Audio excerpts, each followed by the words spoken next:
Okay, let's bring this music down.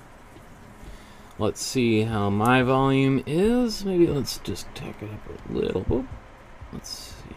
You tell me what that's like. And just erase that, forgot what was there. I'm not sure what that said, I think. Let me just check here.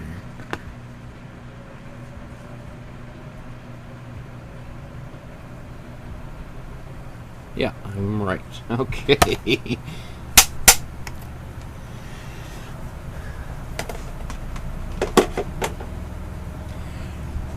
Good afternoon, everyone. My name is Michael Markowsky. Welcome to my studio, and today we're going to be looking at some of the great artworks that people like you have been making over the past couple of months. And it's so exciting for me as an artist who's devoted his life to the pursuit of art, and as a teacher of art who has also devoted a portion of his life towards the propagation, the dissemination, the spread of the passion of art that I have. And the more I see other people out there who are getting into art, maybe getting back into art after a period of time, the more that it makes me want to make more art of my own. So, doing these classes is a bit of a selfish act on my part, because doing them, and it's sort of like this perpetual motion machine. Once it gets started, it just keeps on going because of the influence of viewers like yourself. So I'm so honored that you guys have joined me on this journey, and that you have been contributing paintings to the Facebook group, which, if you're just joining me, you have no idea. We'll look at that here in a second, because that's where I'm pulling all of these images off. So if you're painting along with me and you're sharing your images, then we'll take a look at them on the screen. Okay, so let's zoom out here. And let's share that. Thank you, May, for the update, and Eleanor for the update about the audio. That's actually very helpful to know that it's working. I have a washing machine finishing up there on the right, so that'll be done in a second. And I've got a fan blasting away here on the side. So there's probably a little bit of extra background noise here that will hopefully fade over the next 5 minutes or so. Anyway, so here's the Facebook page, and it's a private group just for people that are watching. And this is what's great about this is that I've been really busy working on my graphic novel over the past, couple of years, but over this past spring and summer, so I haven't had much of a chance to interact with people. But what's great is now that we have this sort of, there's 103 people in there right now, people are supporting one another, posting their work and getting feedback from the group. And so today it's sort of an opportunity for me to go into some of this and to talk a little bit about some of the works that I haven't had a chance to even see, really, until just over the past 24 hours. I've been compiling them into folders. So wow, that was so cool. So this is just a painting we just made the other day, the Carl Rungus painting. Okay, but that's for a couple of episodes ahead here. Let's take a there's a few things I want to start today's episode by doing. One of which is it might be interesting for people just to have a little bit of a clue about what's coming down the pipeline. So I'm going to share with you, this is part of the back end of the course that this is sort of how I keep myself organized. Let's see. So you're seeing this spreadsheet. You can see here, this is going all the way back up to the beginning of the Paint the News course and the Master Study class that we've been working on. This is sort of how I organize things. So generally what I do, just to begin each one of these episodes, is well, at the kind of the beginning of the year, I went through a list. I made a list here of key dates and went all over. This is probably really small, but did some research onto like what is interesting stuff that's happening on various different days throughout the year. And then I started slotting these things in to my spreadsheet. Oh, now that's super zoomed in. To start thinking, okay, maybe we'll start creating some themes throughout the year. For instance, today we're going to be talking about Asian Heritage Month, which was in May, right? And that sort of kind of helped me think of like, well, what artists are we going to do, when and where? And then other things I would start to think about is like birth dates, or when people passed away, or particular kind of moments in history that maybe somebody created an artwork related to, examples like Mother's Day and Father's Day, and anyway, so here's all the ones we've done so far, and this is our feedback session, so you can see that that's the 7th one we did. And then here's sort of where we're going to begin talking. Here's the beginning of May, so here's all of these episodes. And I'll just scroll down. Oh, there goes the lights for a second. And give you a little bit of a heads up of what's coming down the pipeline. Now, most of these bunch of images are in the Dropbox folder. So actually, if we look at the Dropbox folder here really quickly, you'll see these are the next group of paintings, the next 20 really, that we're going to be doing tomorrow. Or this is for the master study class. We also have the news class, and there's I think 3 new things I've got scheduled in here. You'll see. But I'm premiering a new series called Paint Arcade on Wednesday. So we're going to be looking at Fortnite, because that's the most popular, not only the most popular video game in the world, but the most popular form of entertainment in the world. Fortnite as a game makes more money than the entire film industry combined. Not just the video game, and the Fortnite is just one game out of thousands of different games that people. Fortnite makes more money than every Tom Cruise movie, blockbuster, Marvel movie, all combined, right? That's how big of an industry the video game industry is these days. Anyway, as we begin the Summer Olympics, we're going to do a painting of Christine Sinclair for Paint the News. Actually, tomorrow we're going to do a painting of Nelson Mandela.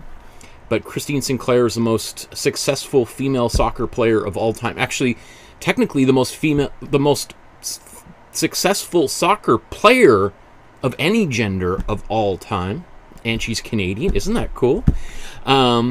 Sorry for anybody else who's not Canadian, but we're going to take our moments of pride where we can. Let me just think. And then we have our Van Gogh sessions coming up, a whole week of Van Gogh. Again, all this is posted on the Dropbox already.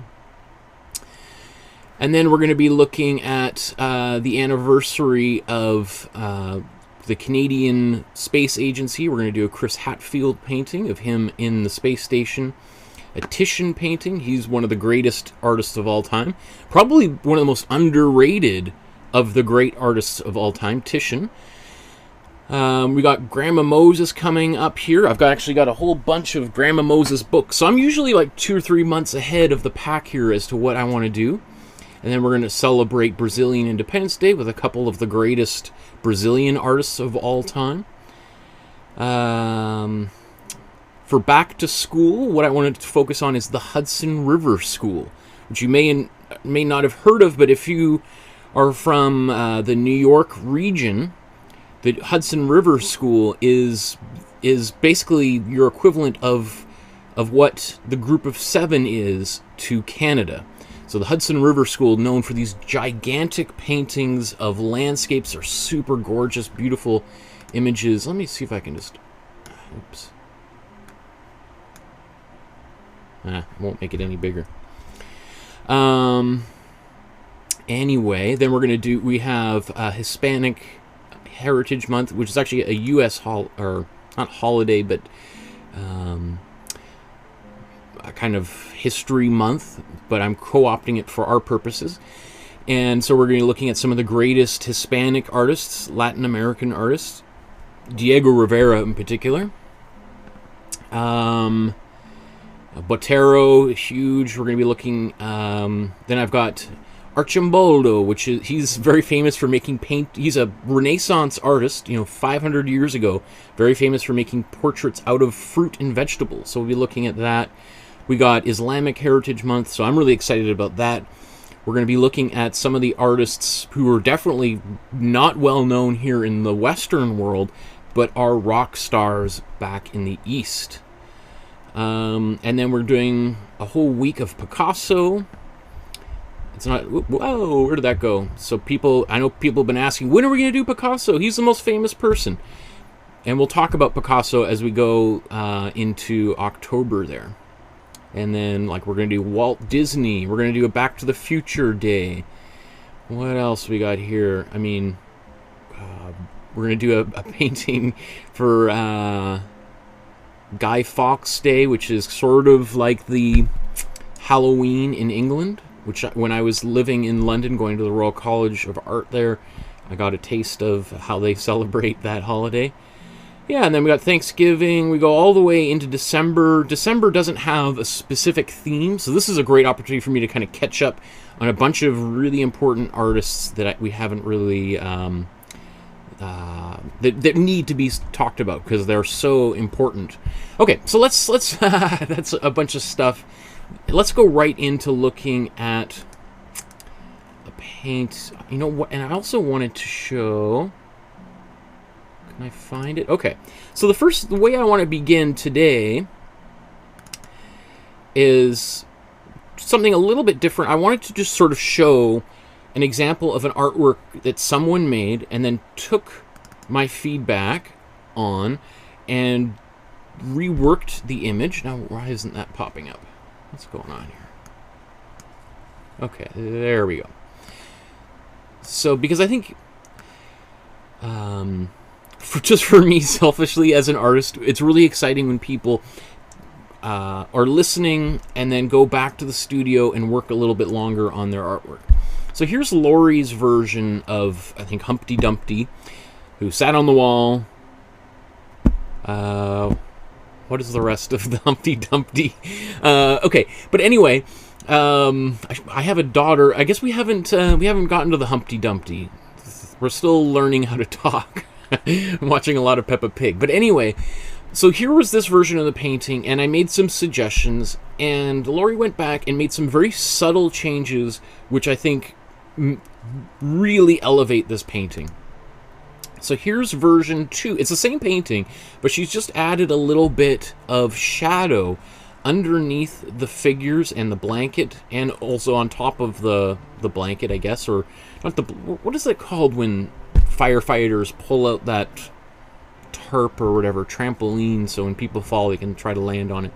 Anyway, I think this is fantastic. I'm so excited about it because if we just go back, I mean, it's very simple little touches, right? So here, what my feedback was that it kind of felt like these characters were floating in this green space, and it wasn't. I understand that there's a wall and that they're supposed to be standing on grass, and I like the way I like the way everything's painted, especially I like the way the rocks are done.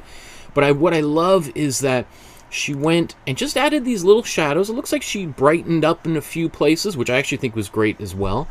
But those shadows, what it does is it, instead of that grass just looking like this vertical shape, maybe even like vines growing up the side of the wall, all of a sudden it grounds the figures. Now they're clearly standing on something, and that something is most obviously the grass, right? So shadows are really one of the most forgotten tools that artists have to help the audience understand what's going on in the scene, right? And I think this is a perfect example of that, right? So here's again our first version and our second version, right? And that very simple little change right? Even the shadow on here, I love this, like, so here's the shadow on top of the fabric, and then like the arms coming, you know, shadows of the arms and the legs under. Very simple change and massive improvement. So well done, Lori. Thank you for listening to my advice. So that's why I just wanted to kind of start that right off the beginning. I think from here on in, I'm going to try to focus at the very beginning of every episode on any changes that people have made to their artwork based on the feedback we get. Just so that people know, hey, actually maybe what he says has some value. So let's jump in here. We're going to start at... Did we look at Star Wars? I can't remember if we looked at the Star Wars last episode. Maybe we did. I have this terrible fear that we already did this. But... oh, I think we ended with Batman. So let's just take a quick look here. Here's Deborah's version, Dolores' version, May's version. There's the original. Shelley's. And that's it. So we only have 4 versions. Now, there's some of these paintings, I'm sure I saw more versions of them somewhere, but when I was going through them, this is all I could find. So let's start here with Shelley's, since we're looking at it right here. I think, you know, I will say that I probably made this painting more complicated than it needed to be, and I'm really surprised at how well executed your versions of this painting turned out to be. And that's the thing, like, yes, I'm a professional artist. I've been painting for 20 years, but I'm really good at painting my paintings, right? Whereas when I'm trying to recreate the paintings by all these great master artists, right, I am definitely humbled. I am brought back down to earth, and it's a little bit like seeing somebody stand on top of a mountain going like, wow, I want to get up there. Okay, now I'm going to use all my... I'm a really good mountaineer, but I just, like, somebody took my blindfold off, and now I'm going to try to climb up this mountain. Okay, what's the best way to get up to the top of that mountain? And sometimes I just by fortune and a little bit of education and skill, am able to find the fastest, best way, maybe even a better way than the original artists themselves, right? Just by stupid, dumb luck, right? But then there's other times where I end up taking twice as long as absolutely necessary, and maybe that's helpful for people to see that, like, hey, here's somebody who knows what they're doing who's also sometimes struggling. So I think considering the difficulty that I had, mostly in the beginning of the painting, where I was doing a lot of blending in the background and having a little bit of difficulty, I'm actually really amazed at how these turned out. So I think this is great. I love, Shelley, your version here. Even like the way that the hair is sort of flying on Luke Skywalker's face, there's a sense of movement in this painting, which I really like. And, you know, there's some things like the stairs are, you know, these lines could be sharpened up a little bit, but I don't mind those aspects of it. In fact, you know, there's a looseness to your painting which I think is really refreshing. Like this, it really reminds me a lot of like a children's illustration. Your particular kind of style here, and which I love. I teach children's illustration at Emily Carr.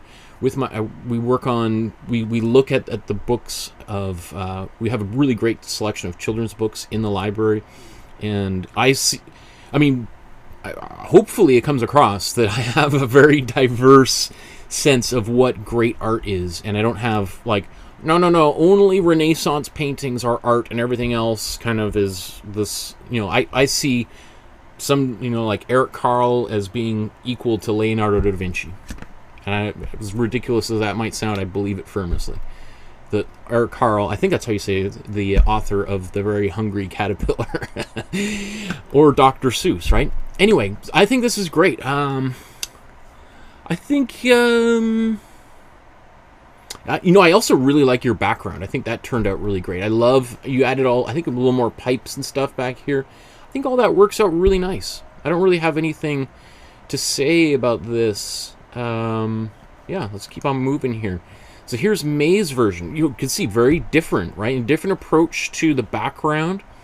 It's much cleaner than mine was. I love the kind of smoke, the fog that's coming up down there. That was pretty tricky, and you pulled that off really great. I love how you did all of these lines in the background. Not easy. All of this detail on Darth Vader, and you got the reflections. Great. And even the glowing of the lightsabers looks really nice. Right? This one was definitely one of the tougher ones.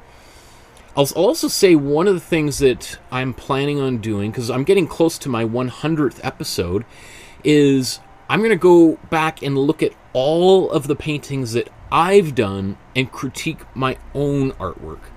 It won't probably, I'm a little bit backed up with stuff I got to do, but probably in the next month or so, it's something I've been thinking a lot about, and maybe even doing a couple episodes where I go back to the episodes or paintings that I've done and touch a few of them up, because there's definitely, even just the one we did the other day, I'm like, oh my goodness. Like, I'm always telling my wife, oh, there's a few things in there to drive me crazy, and then she's like, oh, well, you made it in 3 hours. Of course there's going to be things that you left out. But anyway, I think this is great. Even like the look on Luke Skywalker's face here, if we just zoom in, has a little bit of like, oh, right? And I think I love that kind of thing when I'm not even going to go back to what the original looks like, because I can't even remember and it doesn't matter. But sometimes those kinds of things are just some of the most exciting things. I love just putting little dots for an eye, and then all of a sudden, the way that little dot can transform a face from looking angry or sad or happy or joyful, all these kind of things, right? Great job, May. Wow, and here's Dolores's version. Wow, that's great. This is pretty darn close to the original that Ralph McQuarrie actually did here. So that is pretty spectacular. Great colors. Let me see. What would I have to say?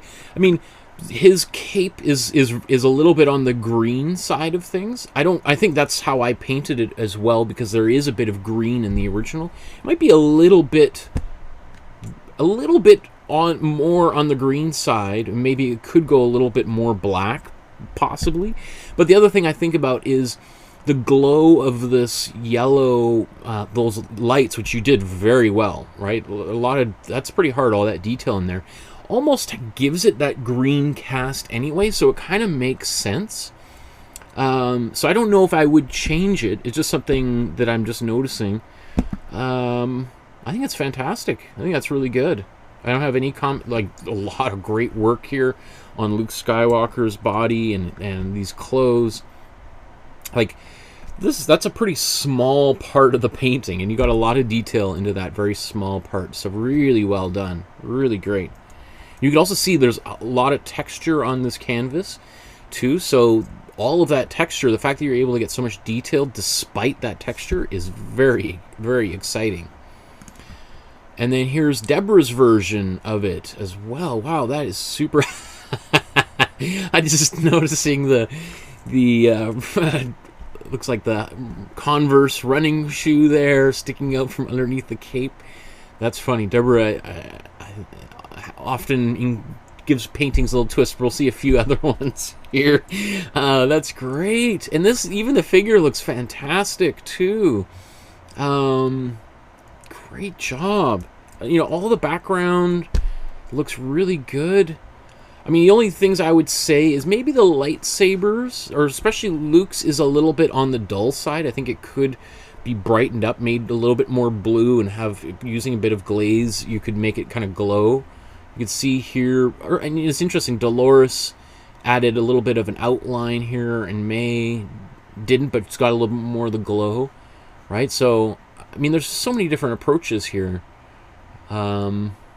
Great. I love the helmet. Great highlights on the helmet as well. Great job, you guys. Wow, this is a great way to start. Okay. Let's push along here. Oh, I see in the chat there, May says, no, we didn't do Star Wars last time, so that's good. Good that I didn't just unnecessarily repeat myself.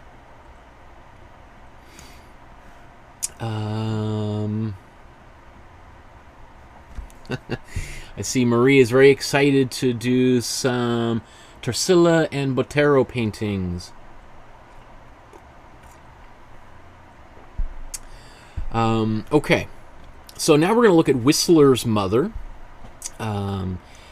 James, was it James William Maurice Whistler? I can't remember. JMW Whistler, I think is. So, and this is probably, arguably, maybe one of the top 5 most famous American artworks of all time. For good reason. It's, but it's also such a simple painting, right? And I think that's a good reminder of, we often are surrounded by enough material to make great artwork that we don't have to go out searching, climbing mountains to find it. You might have a family member, you know, that you see every day who is great subject matter for a great painting. Okay, so let's flip through these again.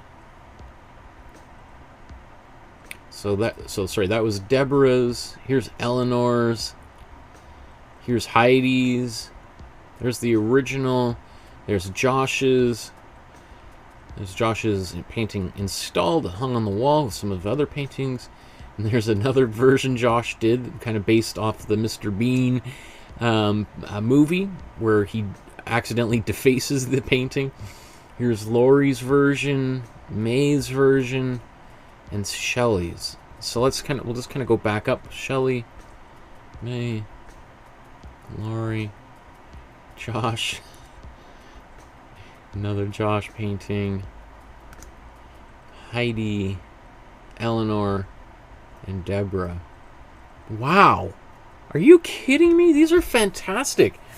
Okay, so let's just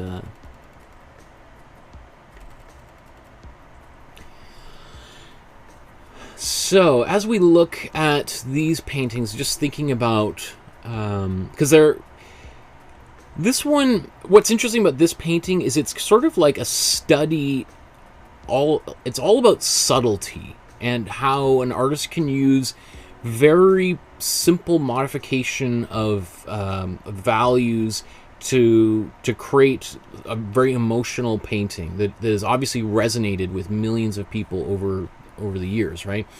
And I mean, there's in many ways there's very little color in here. We were surrounded by blacks and grays and whites, and there's a little bit of browns and flesh tone. Otherwise, it's, you know, it's, in some ways you would say it's very surprising that this painting achieved the fame it did, considering how bland, you might want to say, the colors are. So what's really exciting to see here is how many of you guys were able to mix those colors and deal with the nuance that it's required to pull this painting off. So yeah, Deborah's version here. What I don't, let's zoom. Oops. Wow, that's cool. I love the painting back there. I also really like the way that you did the wall, Deborah, and the fabric. Really nice. Like when I see like I love this kind of thing. Like I'm personally, whenever possible, I think it's nice to have backgrounds that have some nuance in it. And we're going to look at, when we get into Van Gogh in just a couple weeks from now, Van Gogh is one of the great background artists, I think, of all time. He's really someone who pays equal attention to the background as he does to the foreground. In some cases, more attention, right? Starry Night, which we did in our intro to painting class back. I think we did that painting maybe, gosh, it was 6-7 months ago in September. Is a great example of that. There's this big tree in the foreground, and it's just a big silhouette. It takes up maybe a fifth of the painting, but there is color and detail in it, but it's very, very dark, versus the background in the sky is what people, remember most about that painting. So anyway, I love the way that you did the background here. Great job, Deborah. The floor, let me see. Yeah, it looks great. About the face, it does. It could just be the way that the image has been compressed a little bit, but it does look like there is almost like a hesitancy to go right up to the face when you're painting the background. So it's nice and clean on this side, but as we get here, like around the nose, it looks like, and that's totally fair. When you're, especially, I notice this a lot with faces and hands. When people have done them, they get very afraid of painting right up to the edge, and often leave a little bit of a halo around it, or when they're doing any background thing. So my suggestion is, when you're, kind of hard to explain without doing it, but what I would do is kind of take a smaller brush and just kind of go around the edge really quickly, and then take a larger brush and then sort of integrate that line as much as possible. So it's a way of cleaning things up. I'll have to think about doing something like that on the next episode. Well, because we're painting a portrait tomorrow, so we'll talk about some of these same things tomorrow. I mean, I'm totally nitpicking. Overall, absolutely fantastic, gorgeous painting, but there's just a little tiny detail that I noticed here. And then here's Eleanor's. And so, wow, very different painting. So a lot smoother, less lines and details in your version of the painting. I love the way that you did the face. I think it's really nice. A very clean version of the face. It doesn't have all of the nuance of the original, but the original is like 5 times the size, so there's a lot more room to get into those details. But I think the lines you have here, like on the jaw, etc., are more than enough. But the fabric that you did, like on her shawl, and then on her not cufflinks, I guess her cuffs on her shirt, and the ring, like these are really gorgeous areas. Like, you did a really, really nice job on those folds in the fabric, and I think that's really exciting to see here, because if we can develop those skills even further, my goodness, you're going to be so excited with the kind of stuff you'll be creating very, very soon. And these are paintings we did a couple of months ago, so I have seen other things you've done that are even better than this. So it's really exciting. It's almost like we're kind of going back a little bit, and then so it's maybe not so fair, because you're probably like, hey, but my new stuff is even better. Little things about, like, the curtain, I think it looks a little bit flat, and so we don't quite have some of the folds that are in the original.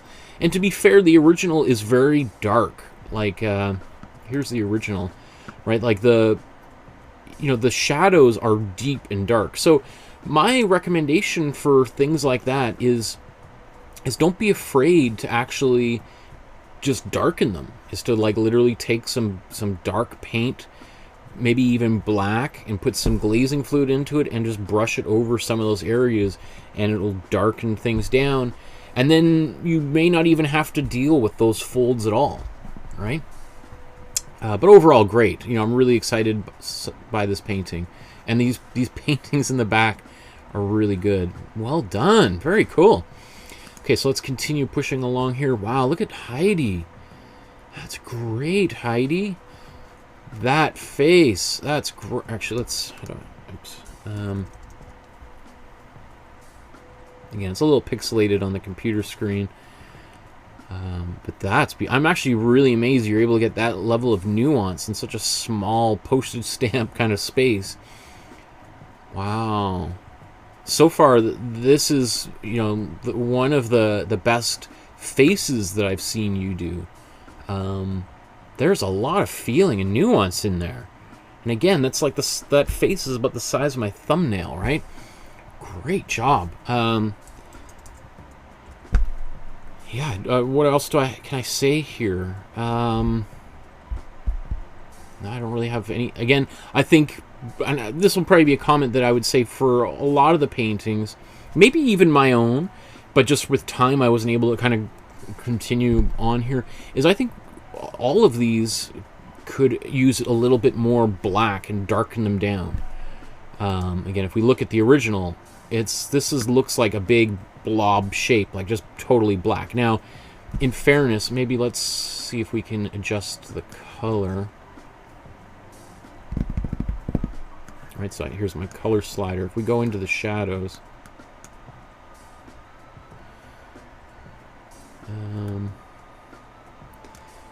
there's not a lot in those shadows, like surprising.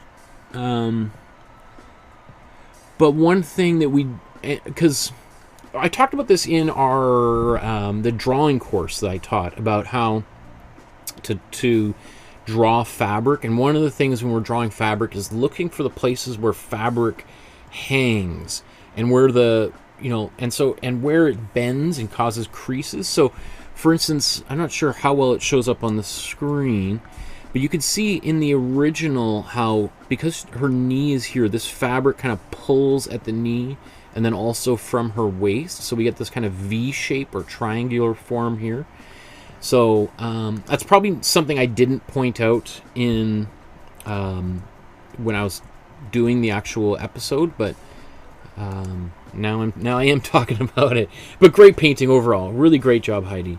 I'm just going to move on here to Joshua's here, and this looks like it's really I love the in a lot of your paintings, Joshua, there's a lot of like passionate, fast brushstrokes where I feel like I can feel the movement of your hand rushing around on the surface, and there's like an exuberance and an excitement about that is really attractive. And I want to encourage that as much as possible. That kind of that speed of mark making, I think, is really exciting. I will say that there's definitely times where you want to think about, like, when does fast brushstrokes work really well, and then when does slower brushstrokes work really well. And it's sort of like, you can think of those two things as different tools in your tool belt that you take out, a screwdriver for one thing and a hammer for another thing, right?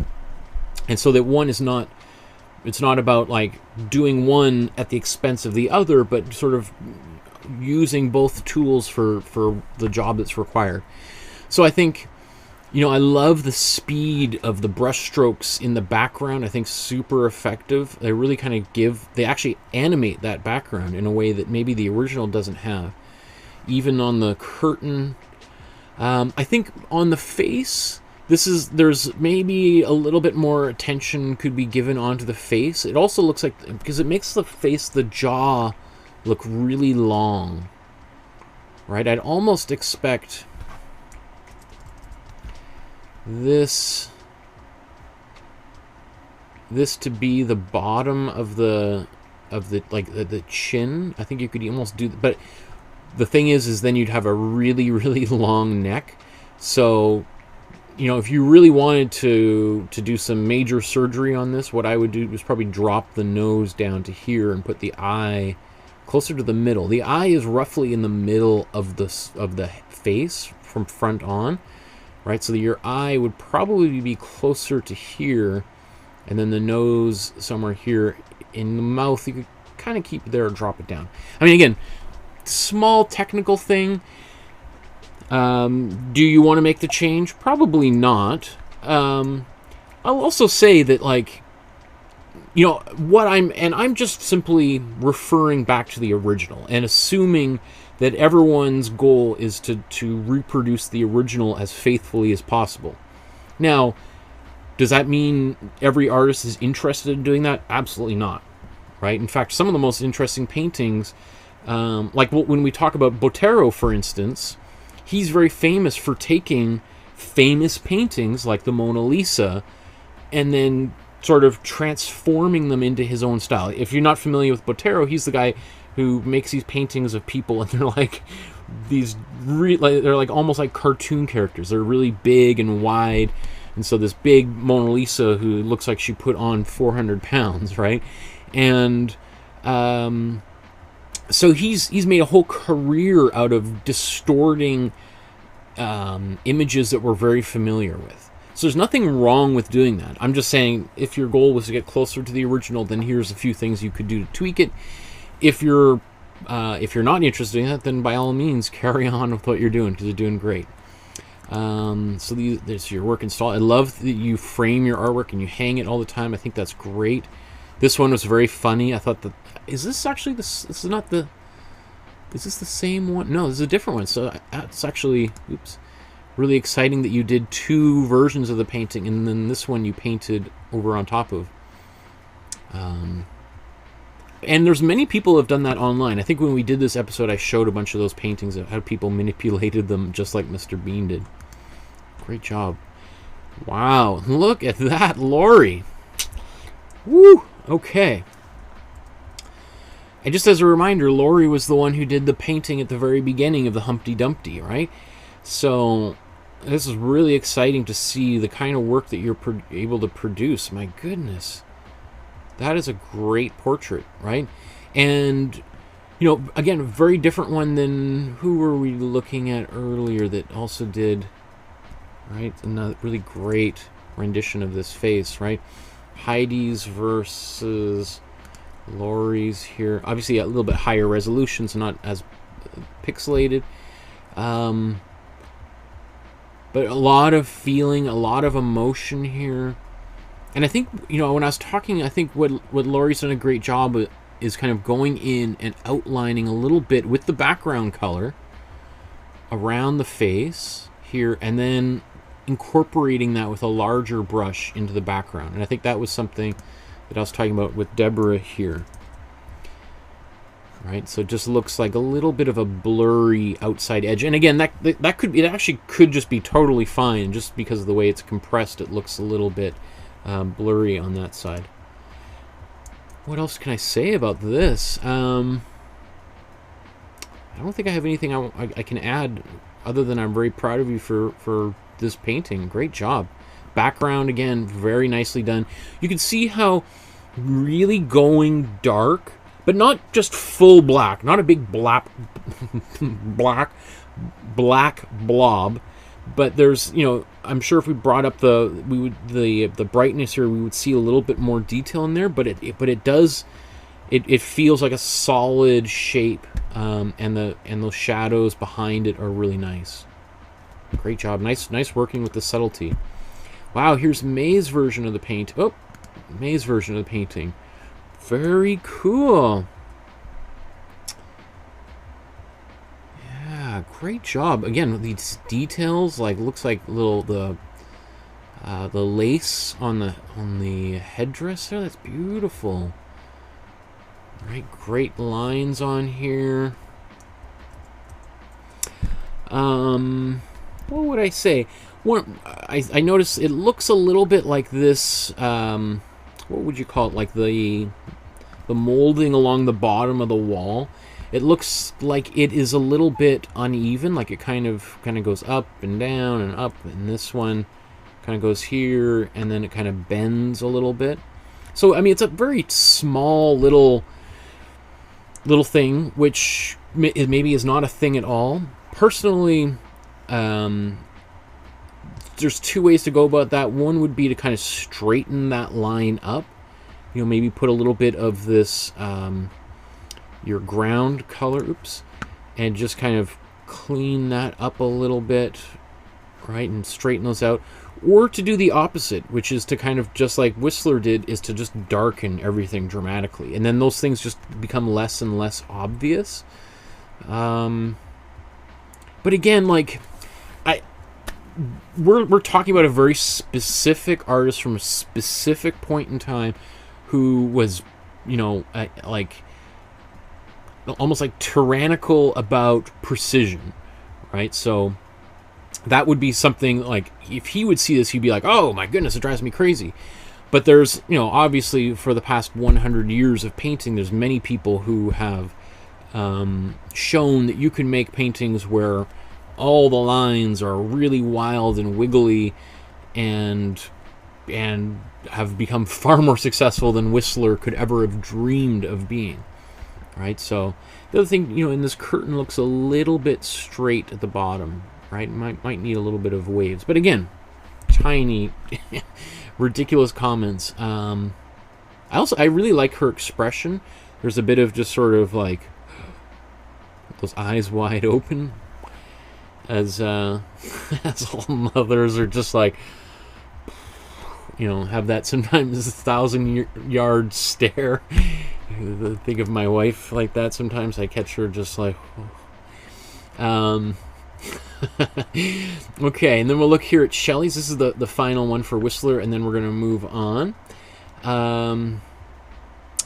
Yeah, really nice. So we have this, like, you know, the background here has a lot of like energy, sort of like, you know, Josh's painting also, just like really active brushstrokes, which I think is fantastic. Very expressionistic, very you can just sense the passion of the artist in the speed of that kind of mark making. So I think all of that is working really, really well for you here, Shelley. Let me see.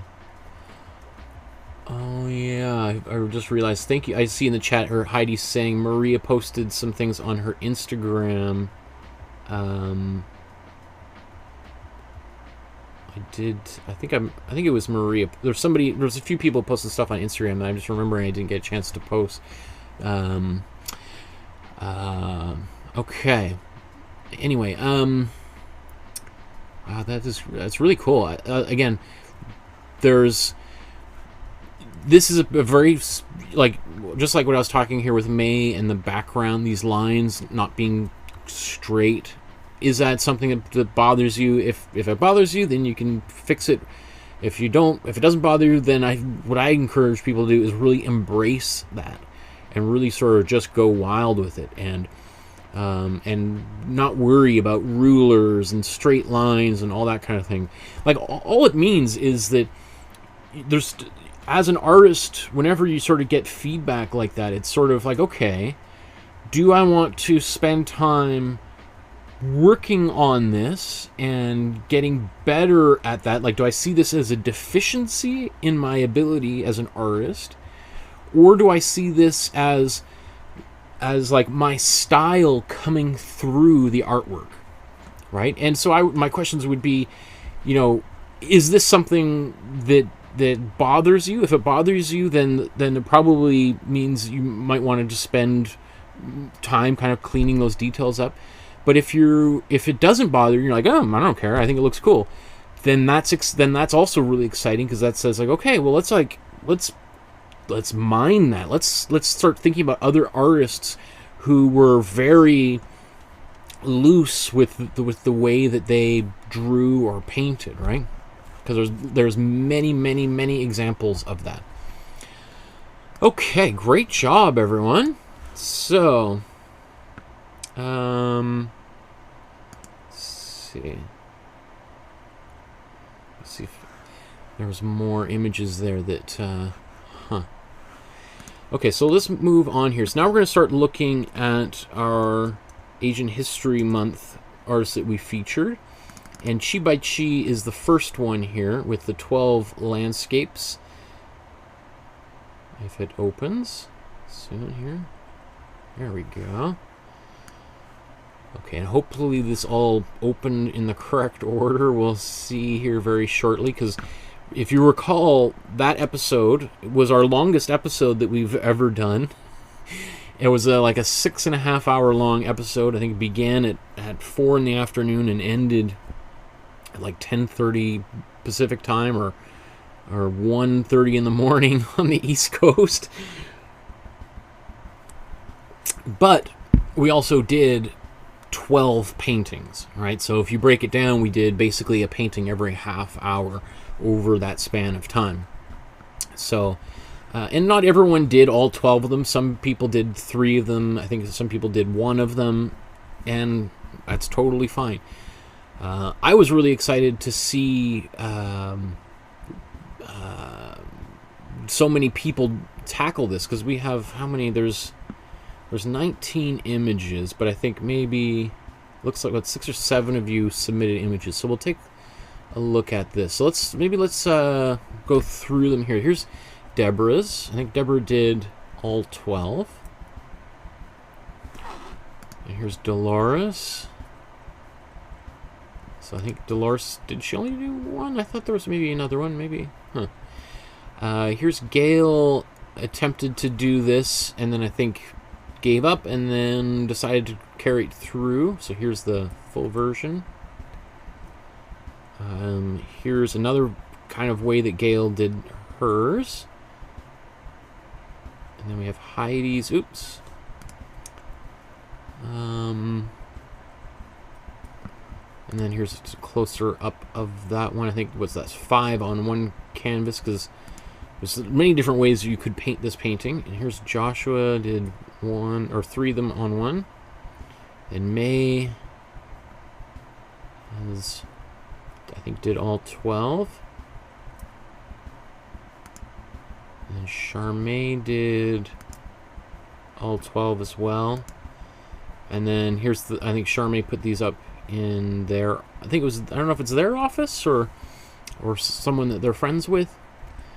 But I think it's, and it's kind of interesting. It looks like Charmaine, I can't remember which direction. I think I did mine vertically, right? So she also changed the orientation, so as a landscape format, and then, which, that's, I don't know, why didn't, I guess because the original are I didn't crop anything off. So it's just really interesting to see so many people, how they reinterpreted these paintings together here.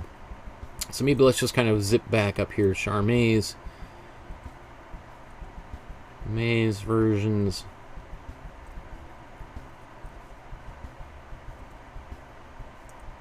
These are cool.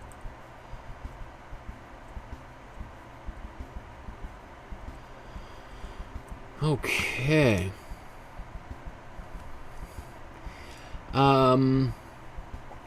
So, my goodness, how do we have all these different paintings? So it's a little bit harder to kind of see them all and kind of compare them. And it's also, again, these were painted with not quite watercolor materials, like with ink on like a very thin paper, I think a rice paper, versus we used acrylic paint on canvas. I think most of us did. So, I think we talked about this when we were painting the Chi by Chi paintings, is that obviously I was taking a great deal of liberty with the original source material, using a totally different material, different scale, all that kind of thing to create these. I also took out the text, which for some people is just absolutely sacrilegious, because an artist like this would have considered the text to be an integral part of the artwork, and I took it out, right? So it would be like painting the Mona Lisa and not painting her smile. It'd be like, that is insanity, Michael. But for the sake of our class, and considering most, this is not a Chinese calligraphy class. I can't speak or write in Chinese, so that would have just caused more problems and been more difficult for everybody. So I absolutely acknowledge all of those issues when we're working on this painting, those major changes. Having said that, I think what's really fun about seeing this is how people kind of, because it's almost like hard to describe to people how different Chinese painting and Japanese painting, but mostly even Chinese painting, is from Western art, or at least how it was, right?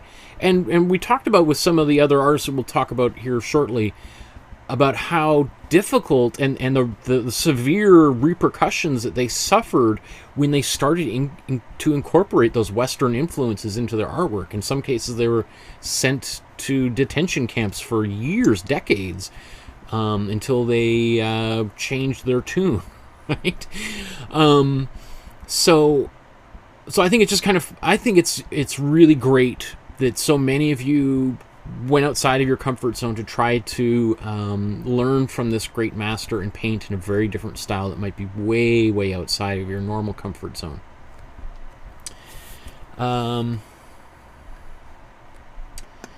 So, here's Deborah. I love, I love the kind of this, like, one of the major takeaways that I take away from Chinese art is, I was just talking with Josh in the speed of brushstrokes. There is a speed and an efficiency, and yet both a precision in the mark making process and a looseness and a casualness of those marks that is something I think we should all aspire to, right? And that obviously comes with decades and decades of practice, right? And it sometimes can look almost sloppy to an outsider, but they're able to kind of control the what can be a bit of a chance action with like watery paint, right, or ink that is sort of spreading across the surface, and they're able to incorporate those kind of marks into the paint. Anyway, so let's move on. Okay, yeah, I don't know what to say. I love these, all these little details in the buildings. That looks fantastic. I guess the only thing I would say is maybe some of these are almost a little bit too heavily pigmented, like too much paint. Like I think in the original, these mountains sort of dissolve into the white down here, which is a major aspect of historically Chinese art and even Japanese art, is the lightness, the airiness of those paintings. And when we painted the Lee Kieran paintings, that was one of the major changes that he introduced into Chinese art, which was having a density and heaviness of mark making. Which, by the way, Lee Kieran, I think there's only one or two people who made paintings about that amazing artist. So maybe that would be something I would suggest to people to kind of maybe go back and investigate that. So anyway, let's move on down here. These are great. Beautiful. Yeah, there's like nice fast marks in here. I almost feel like these are getting better and better as we go here, and I think we began with that in the order that we're looking at them too. So that's sort of generally what you wanted to be doing, is getting better and better with each painting you make. Yeah, great. Yeah, these are all fantastic. I don't think I have anything to add feedback-wise for them. I mean, I suppose you could maybe clean up the edges, and so that maybe you could paint a little harder edges around there to clean that up, but I don't think it's required. And then here's Dolores's version. Really nice. That's a really nice use of, I think this is watercolor. Yeah, watercolor. Very nice. Very airy. Very cool. I think the only thing I would say to add to this would be, is just painting on maybe a larger piece of paper so that we have more room for it to breathe. Like, I often think, like, that's one of the things I think about Chinese art, is that there's like there's space, that they're very generous with, like, not filling things up, or at least traditionally, that there is, like, lots of exposed paper, which is very different than the Western approach, which is just to fill it up, cover every inch of the surface with paint, right? And if you're coming from that Western tradition and you're learning from a master like this, it's, like, really hard to just, like, let blank canvas sit there untouched. It's like, oh my goodness, surely something's supposed to go there, right? So that is, that's difficult. It's difficult for me. It's difficult for, I think, most people approaching this. So here's Gail. Began this by, I think, if I recall, yeah, I'm not finished. I think it doesn't, I don't think she liked it. And then I think I made a comment saying, I think it looks great. I think you should continue, which she did. And then this is the finished result, which I think is fantastic. It does have, what's interesting about fitting them all onto one canvas is it makes it, what does it make me think of it? It makes me think of,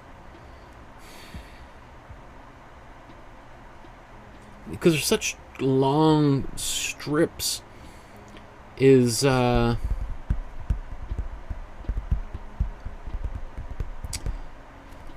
don't know. I have something in mind that it reminds me of something, like, obviously the those billboards that we have, one just down the street from us, that every time you walk by, it clatters and they rotate so they can have 10 different or 3 different images on it. I think they're a triangular or square shaped, and then they turn and there's another image, and then 10 seconds later it turns again. So there's that, but it almost feels more like a curtain or something that's got an image printed on it, and you can see through the image on the other side other things happening. So you have 2 images you can see at one time. Excuse me. That's what this kind of reminds me of, which I think is great. It does make it a little bit more dense and a little bit busier. There's not as much of that breathing room that I was just talking about with Dolores's image. But I do think it's a different experience. And I'm all for lots of different experiences. I'm all for different people taking different takes on things. And I applaud you for having the audacity, the courage to just go and try something like this. And just be like, I'm going to see if I can make it work. Right? And then you got a little bit down the road and you're like, I don't know. And then, and then I kind of gave you an extra push and you saw it through. And I always think, it's like, yes, maybe it took you 2 or 3 hours to do this, and I'm not sure how you feel about it at the end. But there's a certain value to finishing paintings that you're not super happy with or you're unsure of. Because I will say, in my own experience as an artist over the decades, that often because I sell my work at galleries and stuff, and I'm always surprised by what sells and what doesn't sell. And what I think is my best artwork is often not what other people think is my best artwork.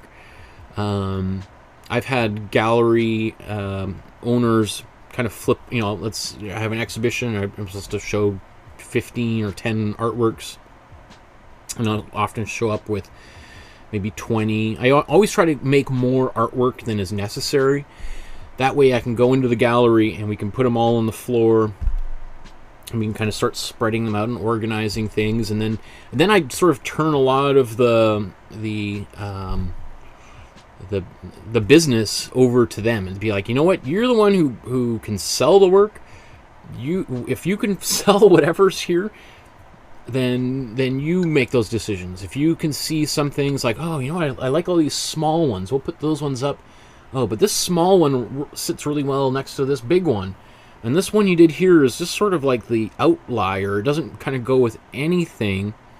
But why don't we just put it on a wall by itself? And then this one is really nice, but it's so weird that I think maybe we shouldn't. Maybe we'll keep it in the back, and if people want to see, like, it's those kind of things. I'm like, sure, whatever you think, whatever you want to do. I mean, obviously, I have my own input and everything, but anyway, let's just carry on here. Gail's version, that looks really cool. I like that. It is getting a little bit heavier with some of the color, which I think looks great for this painting, but is a little bit different than the original, right? Just keeping that in mind as to what your interest of in any of these paintings is, right? Looking at Heidi's here, that's great. I think it looks like Heidi's using watercolor here, I think. And fit. I like that you fit 5 on 1 here. That's really nice. This is really some really great stuff going on in here. These waves with these sort of singular brushstrokes representing a wave. That's cool. Yeah, some really nice stuff going on here the more I'm looking at it. I think it's also very interesting that you decided to keep the lines between the painting like almost non-existent. There's like a pencil line there, but you may have even painted over it with some white potentially. So I like that there's, which is very different, right? If we go back to like Gail, who has these like solid dark lines, which weren't even in this version. So I think that's something she decided to do afterwards. I guess one thing I would say even to Gail would be like, what would this painting look like if you were to paint white lines over top of the black lines? I think it would change it radically. I think we'd get much closer to this one. Okay, so Heidi was using Chinese ink here. Oh, where did I go here? So it really has, there's a nice airiness to that material here, and it's really hard, especially like ink and watercolor, to paint with a lot of water. It can be kind of hard, and it requires a certain amount of patience, because sometimes you're painting like, did anything actually come off this brush, right? Because you're painting so light, and then it slowly dries and maybe darkens a little bit. It's the same sort of thing when we're glazing, and sometimes you're like, I'm not sure I'm actually doing anything here. Is there anything on my paintbrush, right?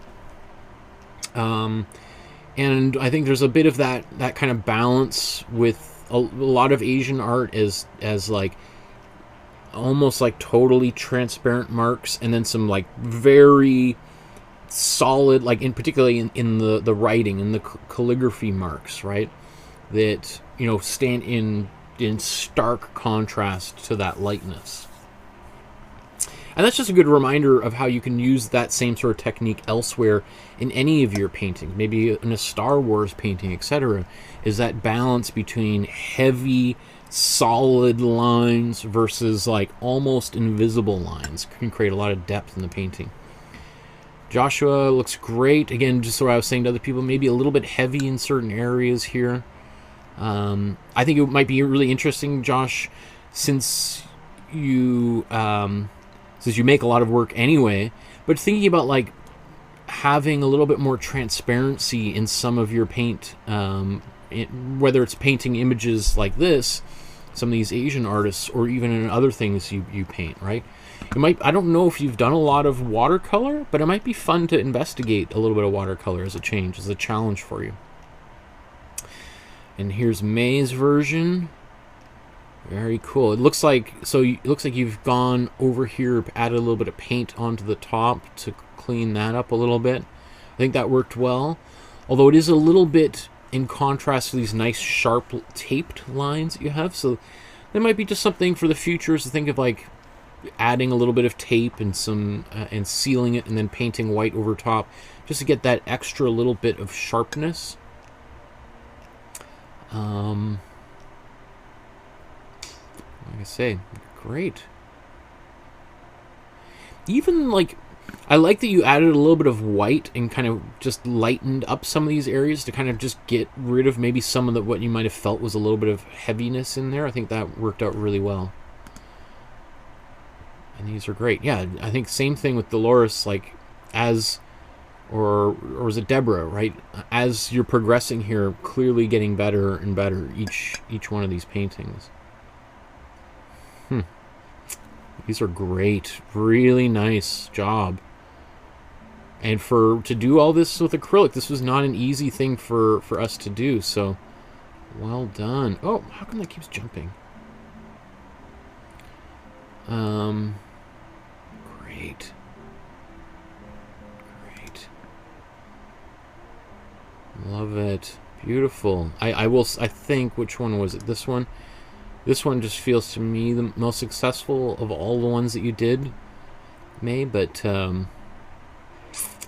just because there's just that, there's just a nice airiness here in all of these, but I think that one in particular, and that was, I think, number 3 of 4, so well done. Okay, so we'll finish up here. We got a few more, I think, Charmaine, these are the last ones for the Chi by Chi paintings.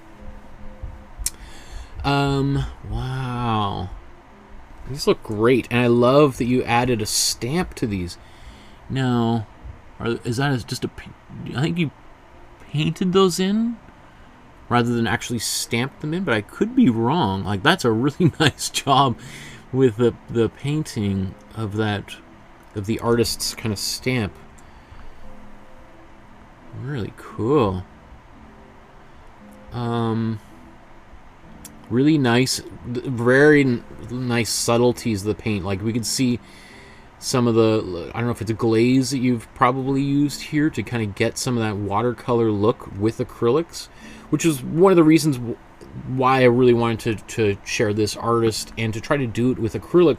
You know, obviously we could do all of these things with ink and watercolor, but I think understanding how we can use acrylic and we can modify acrylic to sort of simulate the effects of other paint or is great little skills to have, like a tool, again, in your back pocket. These are all beautiful. Really great job. And then let's just move on here. Yeah, these are beautiful. And no wonder that you hung them up in that office. I'd be so interested to know how many people would actually recognize these images. Right, like how, wow, look at that water. That is awesome. That's even better than both myself and Chi by Chi actually did. That is great. I love that water. Look how, I love the different widths of the brush marks. That's really great. That's a really nice innovation. Right, it's just, I just find these paintings so interesting. Like, just leaving all of that empty space in there just takes a lot of, like, courage as an artist to do. You know, we're so used to, in the West, just filling everything up. Just sort of like, almost, you think of it as our homes, too. Like, look how much junk I've got in behind me, right? You know, and I'm building more and more shelves all the time for more and more junk, right? That's great. Yeah, these fantastic. I got to move on, but I'm just so excited by the work that you guys have made here that it's sometimes I linger. Okay, so we're going to look here at Yayoi Kusama. Oh, there's lots of comments in the chat. Let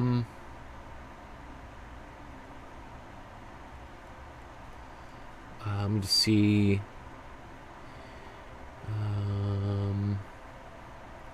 Deborah says, yes, I learned to have lighter strokes by the last one. Laugh out loud, but I love doing this. Yes, I did get better by the last one. Paula says, I like to see your artworks. Please show us sometime. Maybe we would like to buy one too. Oh, you're talking about maybe my artworks? That's, my wife is always on my back to put some of my own artworks up. Well, I mean, I have a website.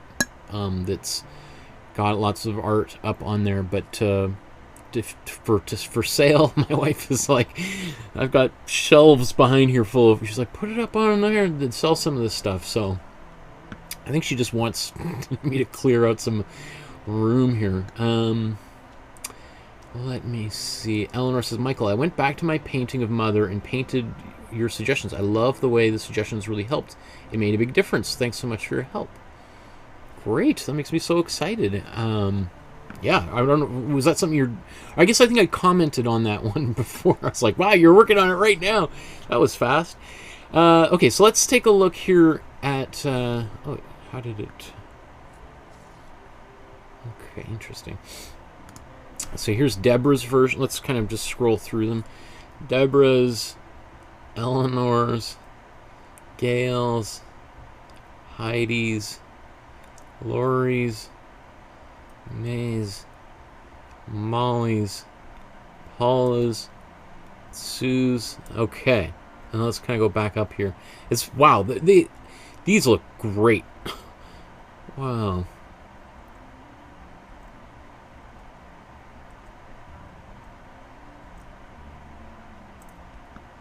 That is cool. I feel like they would make a really cool animation. Like it's just like if we just...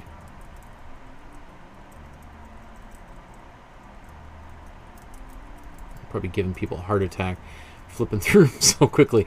But it is really neat to see how the different colors, and obviously the way that they're photographed is going to change some of that a little bit. But it is really cool to see how each person sort of took their own... Because if you recall, when we were painting this, I sort of divided the painting in half and did the background in two different approaches. One of which was to paint blue and then to do black little squares or black little triangles on top of the blue. And then the other one is I painted the whole thing black and then did blue lines over top of it. Right? So... So that was one innovation, or not innovation, but just showing that there's different ways to accomplish the same thing. Getting slightly different results, of course, but essentially the same thing. And one of the things I did not do is I did not paint... I don't think I did. I don't think I painted details on the flowers or on the leaves. I kept that pretty simple just because I was running long on time. But it looks like almost everyone... continued working on this painting. All of you did. So mine, if I was to show mine right here, would look like the most incomplete of all of these paintings. So that makes me so excited, because what that tells me is that you guys were working on these paintings and were so excited about the way it was turning out that you just kept on going, right? And inevitably would have taken you even longer than it took me to do my painting.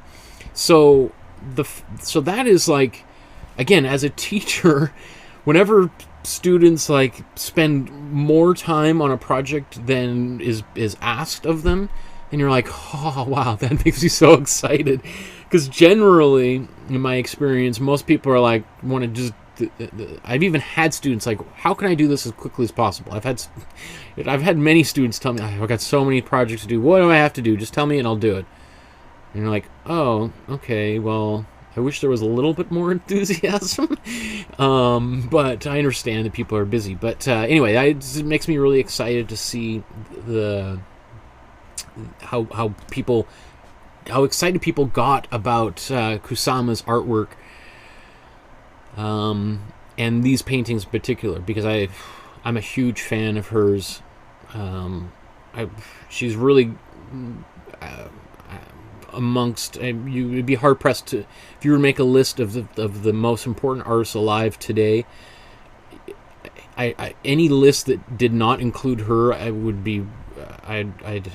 take a little bit of a sideways glance at it. Because she's hugely influential and a great artist. Anyway, here's Deborah's version here. And again, like Deborah is wont to do, we've got a few little innovations here. It looks like we've got a bee and a butterfly in there. And then I'm sure there's probably another little thing hidden in here, because there always is, right? I love the way that you did all of the detail in here, all the extra time you spent on there. That's so fun.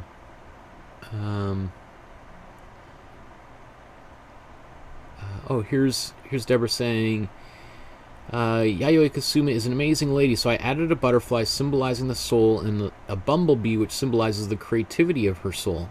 Very cool. I love that. I love that. It also makes me really excited when people, get really into these artists and then start doing some of their own research and looking into the other paintings by that artist and even reproduce those or incorporate other details by them in there. So really, that makes me super excited here. What can I say about this? I don't have... It looks great. Sometimes I know sometimes like I feel bad sometimes when people do really, really great artwork, and I just I don't know what to say. I often have more to say about artwork that I think can use a little bit more, which is not surprising, right? Yeah,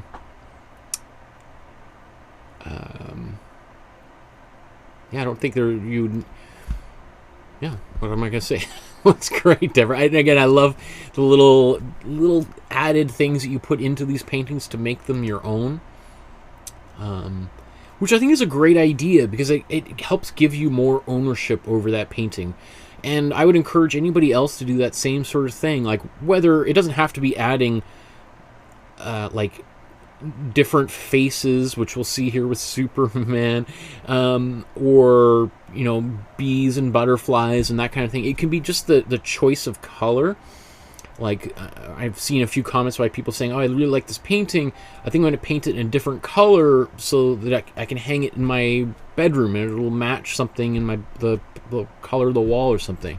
I think that's great. I think it's fantastic to make some of those little alterations to make that painting more significant to you.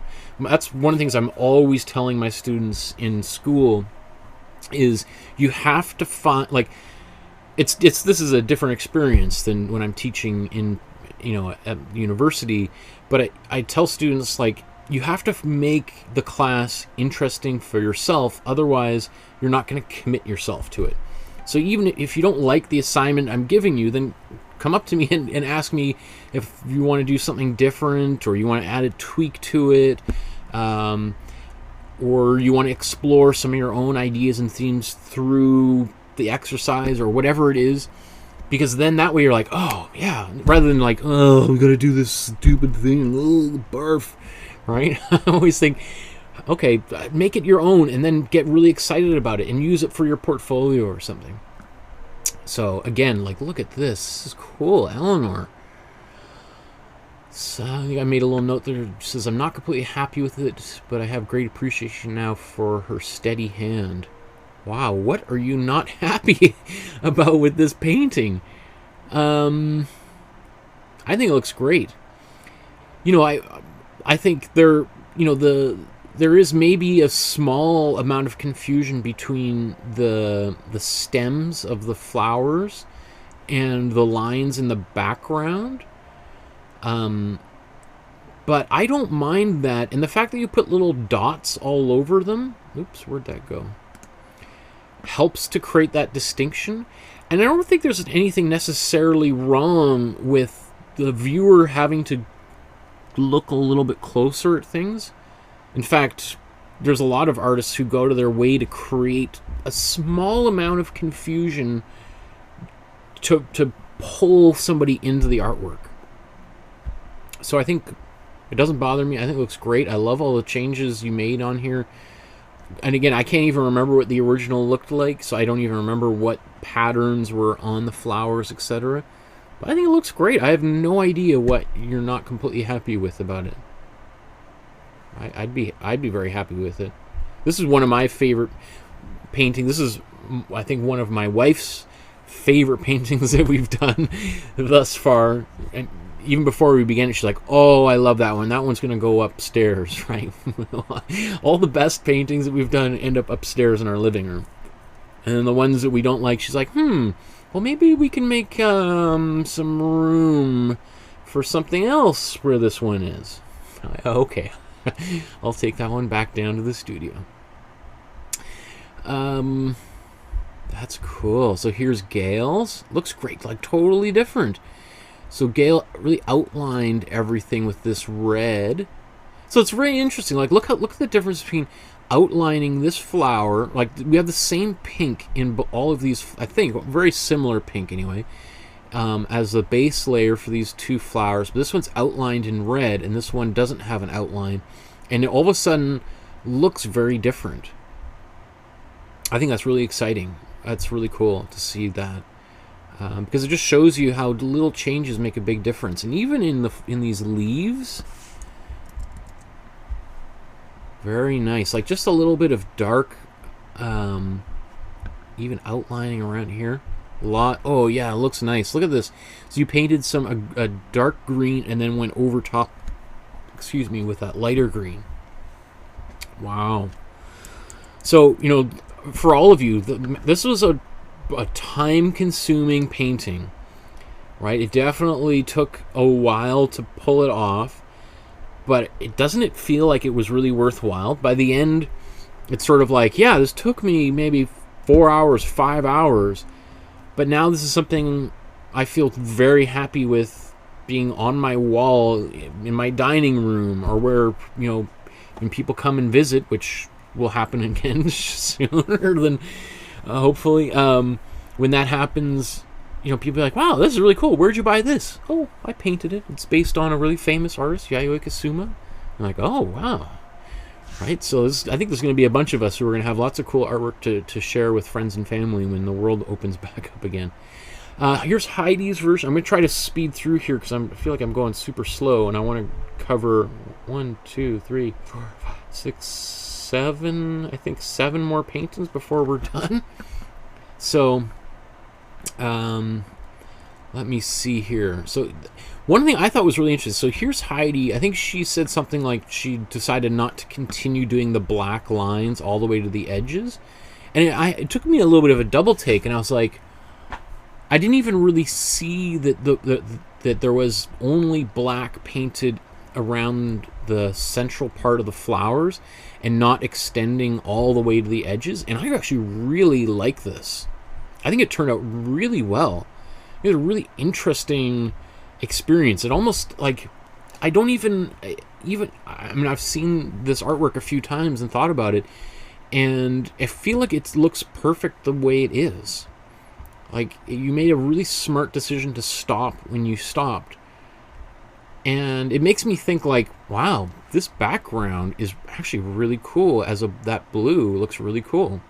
I might have even said that when I was painting mine and being like, I think we could kind of stop here, but I'm going to continue painting it black just so I can show you how to do it. But it goes to show that sometimes what's good about doing any of these paintings is you can kind of see for yourself what it looks like. And, you know, if you don't like it, well, you can redo that painting, probably better the second or third time you do it.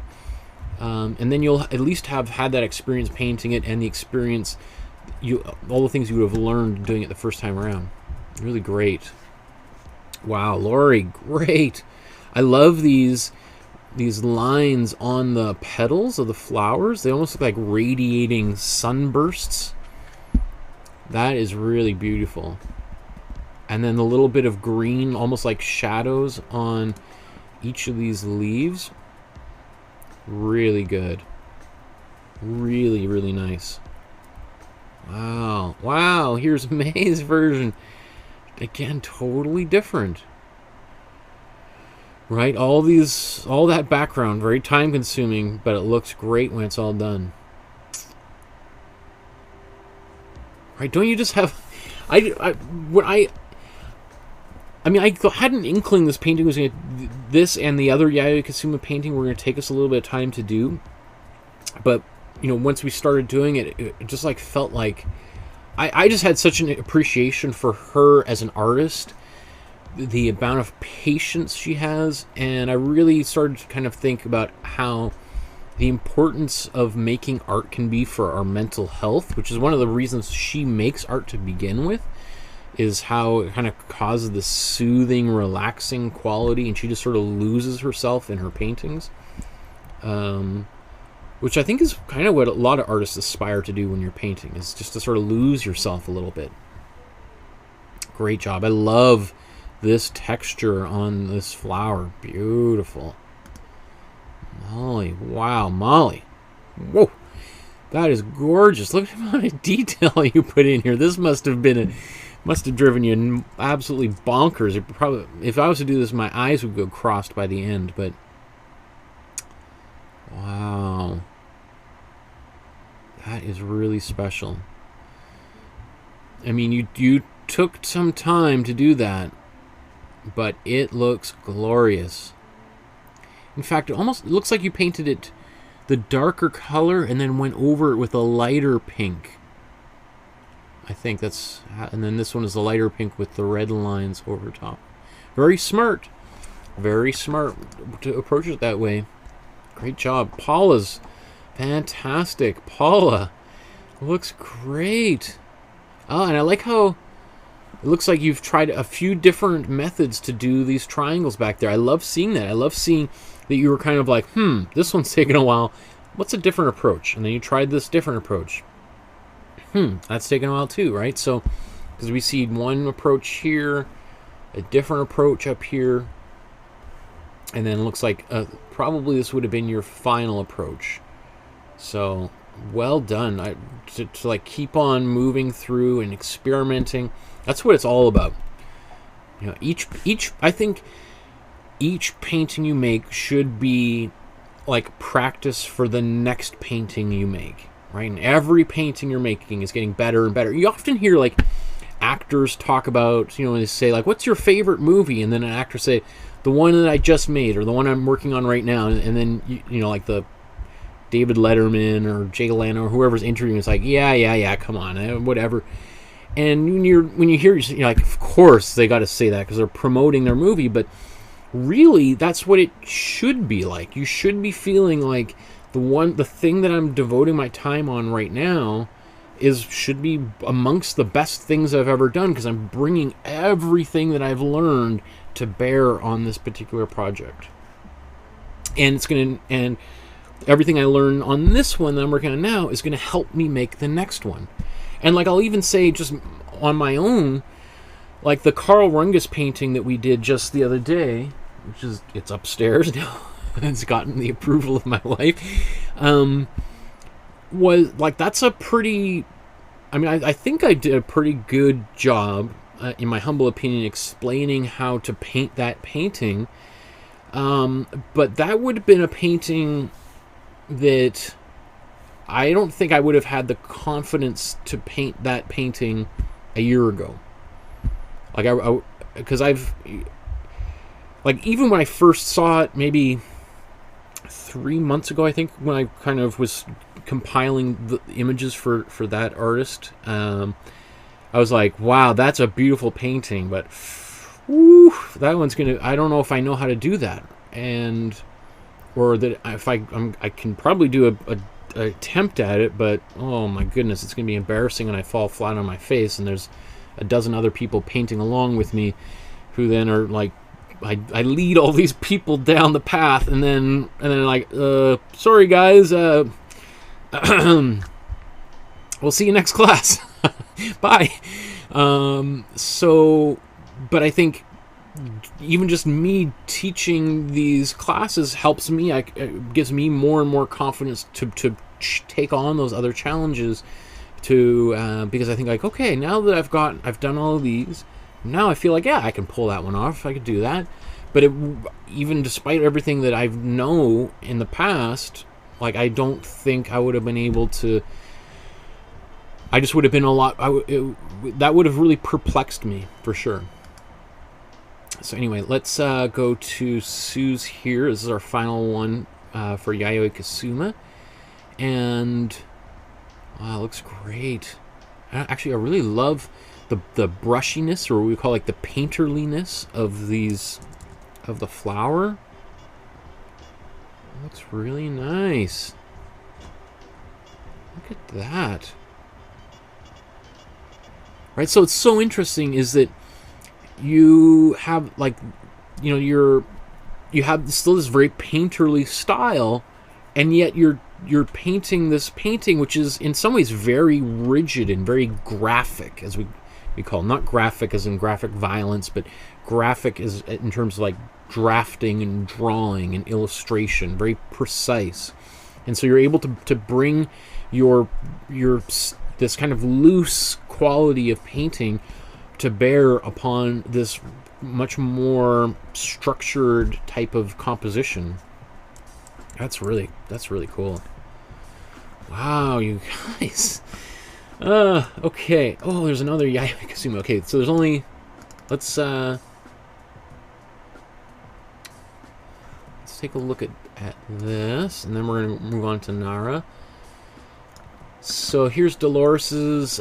This was a photo of the pumpkin outside of the show. What else does it say in here?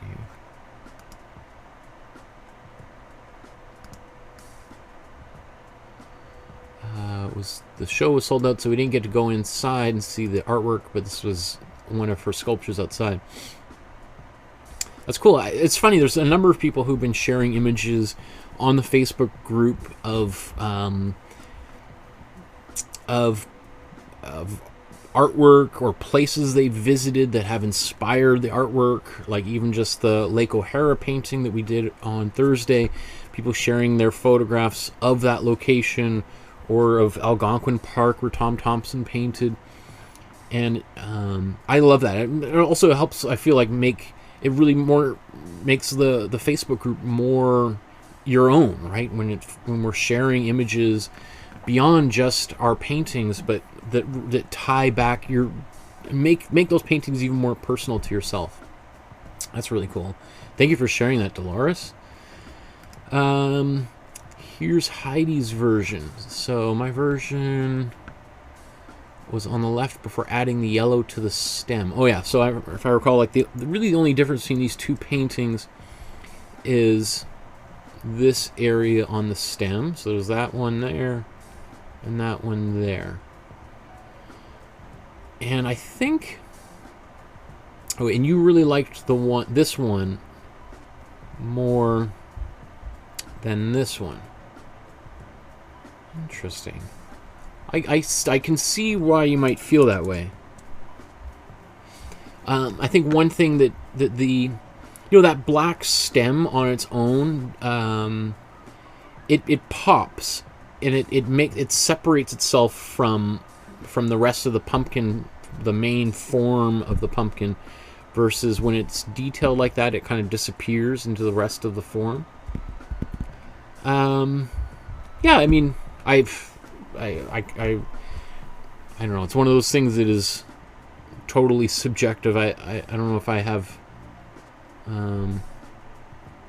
I mean, I guess you could paint the dots on the stem smaller so that so there's more black still there. I don't know if it makes much of a difference. Beyond that, I think this painting is a gorgeous painting. You know, it's interesting that you didn't paint in the black that surrounds it in the original painting, because here, let's see, here's May's version of it, which is a lot more close to the original that Yayoi Kusama did. But again, this I think actually also looks really great. Now I'm trying to think, did Heidi? Yes, it is interesting that Heidi, you were also the one who left this background like that. So it is cool to see how you took some liberties with this painting as well, and let the kind of very colorful background stay that way before, rather than darkening it in. And also, by the way, all those dots are really well done. That is great. Being able to paint, it almost makes me think, especially some of those small ones, were you using a brush or maybe a paint pen, perhaps? Just because doing some of those little dots it can be really difficult to do with a paintbrush. Not that there's anything wrong with people using a paint pen or whatever. Artists will use whatever tool or material they can use that is going to get the best results. And I have no judgment whatsoever about that. I think, I mean, again, it's just, I always think of it in like in other things, right? If you were a dentist, right, no one would start lining out outside of your office because you're like, yes, you know, in my dentist's office, I take much longer to do each checkup because I've handcrafted all of my tools at home, right? People be like, well, I don't know if is that a good thing? Oh, right. So there is this kind of certain people, certain artists, or certain art critics, or whatever it is, often are pretty hard on people for artists who use technology and different tools to speed up that process. Anyway, I think it looks great. May, same sort of thing, like all these tiny little, did you paint all those with a paintbrush? That must have been just, your eyes must have been crossed by the time you did that. You did way more dots than even I did on mine, and it looks fantastic. I don't have anything to say on here. Even all of these lines, because it looks like you painted the black and then white lines over top of, and then painted yellow on top of that. All of that takes so much time, and you made it sing. It's fantastic. Great job. Here's Paula's version. I remember we saw this one, so here's, interesting. Look at that. And it looks like you used some sort of like a gold ink pen or something to do that. Really fun. So, and you know, you took a little bit of a different approach to painting this pumpkin, so you don't quite have all the little dots on there, but what is kind of fun is how you were able to simulate that look of the dots, right? Like without a question, it looks like a Yayoi Kusama image, even though in many respects it's very different than her artwork. But yet you've managed to capture the essence of the work, which I think is commendable. And then, this Charmaine included this here. So this is a painting by an artist I'm not familiar with, Edward Tinga Tinga. It sounds like South African, maybe? I'll have to look into that. But I remember seeing a post about this and saying, oh, it's interesting that this artist is using the dots in the same way that Kusama did. That is beautiful. I will add that to my list of artists that we could use as inspiration for future artworks. Thank you very much. I love that. I love when people share things with me that I was not familiar with originally. Okay, so let's carry on here. We're going to look at... just in the chat there, I see Heidi says she used a detailer brush. You did all that, so you did paint it all. That is fantastic. All those little dots with a brush. Wow, and Deborah says, okay, I will help you... sorry. Joshua, here's...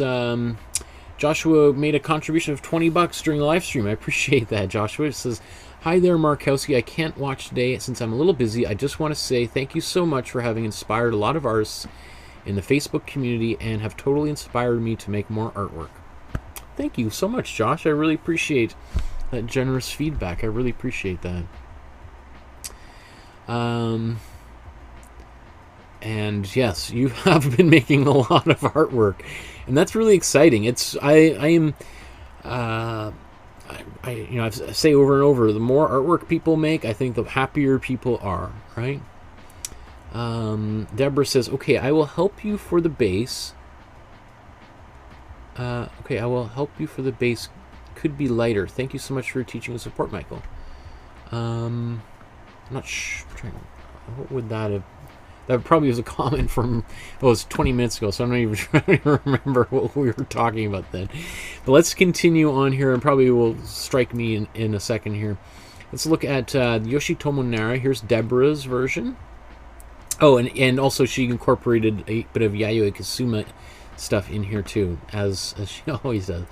Here's Eleanor's version. Great. Wow. And here's Lori's, May's, and Paula's, and Sue's. Why did I put that one in here? This is Sue's granddaughter. Or I think granddaughter's and... Not sure why I included that one there, but it was in the Facebook group. And then here's another Sue painting. Oh, I think... Oh, because I think... So here's Sue's version, and said, "Oh, this painting reminds me of my granddaughter," and this is the granddaughter, and then here's Sue's version of her granddaughter in Yoshitomo Nara's style. I think that's. It took me a second, and it was all. It's just running on. There's like some elastic bands and old duct tape and ping pong balls rolling around inside my head there. It takes a little while for everything to shake into the right place. Okay, so that's what's going on here. Very cool. Wow. That is, again, I love it when people get so inspired by somebody's artwork that they want to go and make something else beyond the class, right? So, very cool. And what a beautiful granddaughter you have. Very lucky, right? This is Paula's, May's, Lori's, Eleanor's, and Deborah's. Wow. So I think let's start down here, and we'll just talk a little bit about these, and maybe I'll just start here since this is sort of the odd one out in a way. I do feel like Nara did another painting that's maybe similar to this that might have inspired this painting, but either way, I think it looks really cool, and it does bear a resemblance to your granddaughter, which is really cool to see that in there. Like, you managed to, like, obviously, like, children have often more pronounced, like, larger eyes than adults do. I think we talked about this in my drawing class. We did a whole, at least one episode on children's faces and I think children's bodies. And I outlined some of the, and I made I think a distinction between how faces age and what happens to our faces. But, you know, children, you know, the noses tend to be very small, and the chin tends to be kind of small, and then we have these huge eyes and a big top of a head, and then slowly as we grow, right, their face kind of lengthens and their kind of chubby baby cheeks kind of falls away. Anyway, I think this is like a really adorable image, and even this kind of haircut. This is like our daughter, like when she's only had one haircut so far, which was a few months ago, and we deliberately got her bangs cut really high, even though she did a great job. But you're like, whew, I mean, we don't, how many of these can we get away with, so let's just cut the bangs really, really high so that we only have to do this haircut every once in a while. But that tends to be with a lot of children, have a very high, get the hair cut very short so that the hair cutting is mercifully infrequent. Which is also, you know, beyond, I'm making a little bit of fun, but those are little important details to think of when you are, let's say, drawing or painting, you know, a young person or an older person.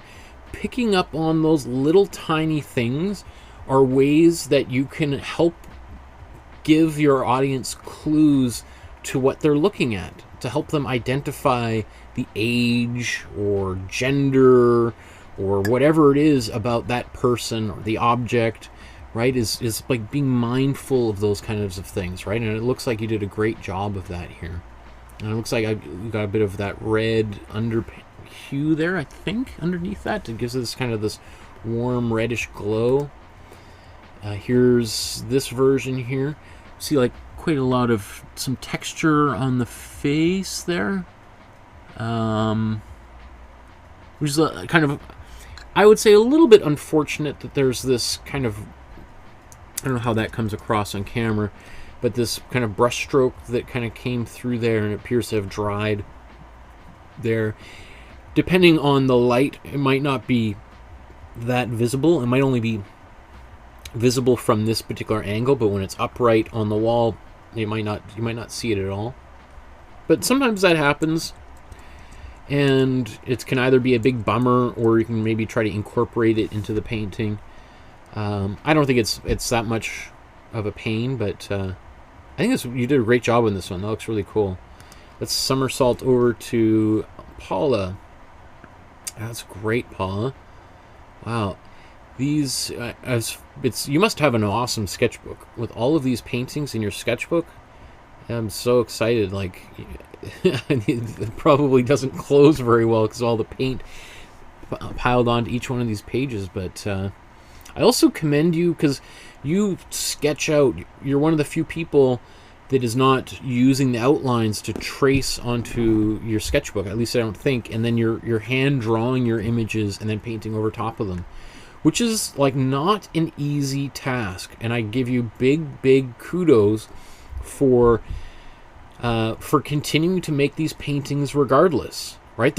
I'm sure there's plenty of people out there who watch and go like, oh, you mean there's a template for this? Like, oh goodness, that would be pretty tricky to draw. Well, I'm not going to do this class. I'm going to find somebody else out there, right? Versus you don't give yourself any excuses and you just make your paintings regardless. And that is very inspiring. Well done, Paula. Great job. I'm very proud of you for like, again, it's like that, your determination to create these paintings despite whatever challenges might exist is really inspiring for me, and I'm sure other people who are watching, because I think you're also one of the few people who makes a painting for every single class. You're there in every chat and you're painting along with me all the time, and that is like that's really exciting for me personally. It's nice to know that there's somebody out there who's painting, and I know actually probably a lot of the people that we've been looking at so far are there almost every episode too. But you know, some other people paint other things because they're like, oh, I don't know if I want to paint that today, so I'm going to do my own thing and I'm just going to listen and chime in to the chat. Whereas you, Paula, are there painting everything, no excuses. Well done. And great version of this painting too, right? I think you did a pretty good job nailing the composition. Let's go to May's here. That looks great, May. You know what I love about this painting and your version of the painting is really like what I think is Nara's use of that quite bold dark red underneath, right? We've had a few conversations over the past little while in the chat while we've been painting about why using yellow, and what about a blue or cool yellow? Like why warm yellow all the time? Why not a cool yellow or gray or a blue? And the answer is, you know, it could be anything. Yeah, go right ahead. And I'm not going to go back into my reasons for doing it, but it is really fascinating how a different color underneath all the subsequent layers of paint gives your painting just a slight, like, it's for most people, they're not consciously aware of anything, right? I think most people who aren't, you know, maybe your friends and family, like if you told them, oh yeah, underneath this one I painted red, and under a lot of the other ones I paint yellow, they're like, oh yeah, well, sure. I had no idea. I can't tell the difference. And so then you might think, well, what's the point of doing this if these people don't realize or can't see what I'm doing? But it doesn't mean that even though they're not consciously aware of those kinds of things, that it doesn't make a difference. It doesn't influence the way that they see that painting, right? It's you know, another example would just be like when you're cooking or something, and if you decided to, instead of putting milk in, you put soya milk or almond milk or coconut milk, or replaced the butter with some vegan butter or something, right? Cashew butter, right? Or you used, instead of beef, you use what is that, Impossible Burger or whatever, you know, like, and you switch the ingredients out. Maybe some people won't notice any difference at all, but some people may, like, there's something, I don't know, what is there, rosemary or something, what is that? And that is, I think, is being able to kind of create those subtle kinds of shifts. I don't think my vegan versus non-vegan analogy is maybe the best one, but it's those, like, what's I could spend all day trying to think of metaphors, but I think what is interesting about this painting is how that color gives this painting a bit of something slightly uncanny, something a little bit strange that takes it away from just being a silly painting of a child that's just like a happy, you know, like our Peppa Pig painting that we did shortly after this, and turns it into something slightly bizarre and I think potentially slightly menacing. This reminds me a little bit. I've seen this look on our daughter's face, and she's not even 2 years old, but there's that time where, you know, like, she just gives you that look, and it's just like, it just like almost brings me to tears when I see it, because it's like you just see that personality kind of coming out. That's great. Really nice job, Lori. Yeah. Very cool. Really great job with these very subtle blending. And just, again, think of like this background, like how simple that background really was. Like, we just painted a red in, and then painted kind of like I think it was a white with a little bit of yellow, and I think maybe a little bit of glazing fluid. But it doesn't, it didn't just, you know, it just, we didn't have to do a lot of extra work there. But it gives the painting, it just looks like there's an extra level of difficulty to it that maybe some other beginner painters, like if you showed this to a class of beginner artists and asked them how they did this painting, or May's version or Paula's, I think there would be a lot of people who would say, I'm not, how on earth did you get that background? That's so weird. Like, how did you mix that color? And if you tell them, well, there's actually two separate coats of paint there, like, they would be like, oh, I don't even, how, that would kind of blow their mind, right? But it's exciting that so many of you now know how to use those colors to create those really cool effects. So here's Eleanor's version. Wow. This is, you know, again, very, you know, like kind of different here than, let's say, Lori's or May's even, right? Eleanor's is much more like the outlines much softer, and this is painted on like looks like a fairly smooth paper, so it has like there's, how do you, this, to me it almost looks like it's painted on velvet, right? It has a very smooth quality, and then this, and I think you added to it with these like kind of grayish outlines, just give it a kind of a smooth quality. But then yet you have this like very smooth, soft, inviting painting, and then the look is like kind of an angry, disappointed kind of, I don't know, lots of things we could describe emotions here.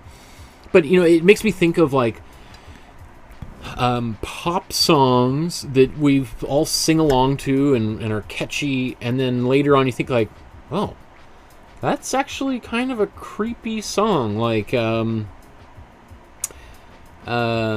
Sting or The Police, Every Breath You Take, right? Which is, you know, it's kind of catchy, and then later like, oh wait, is that a song about somebody stalking somebody? Oh my god, that's like repulsive. You know, like, so it's one which I think I mean, I have no idea how, I don't know the story behind that song, but it's one of those interesting things that is, like, you know, creates a bit of like an unease in the listener when they understand that there's like the song that they've been like, oh, this is a fun song, and then you're like, whoa, this is actually a really dark song. That's like, and same sort of thing like with this kind of painting. You're like, oh, this is like a really cheery, and then you're like, actually, this is like, you know, maybe this is like that kind of doll that comes awake in the middle of the night and is like Chucky from that horror movie franchise. Anyway, great. Look at all these, just fantastic. Let's just breeze through this again. Great job, you guys. Wow, okay. Now, how are we going to show this? Okay, so now we're gonna shift over to Guangzhong. And this artist, there's a few people, we did at least 2 paintings during the episode, and then there's a few of you who just kept on going and just made a bunch of paintings based on this artist. So I loved this particular episode. This is one of those fun ones where at least I gave myself permission to take some risks and to do things a little bit differently.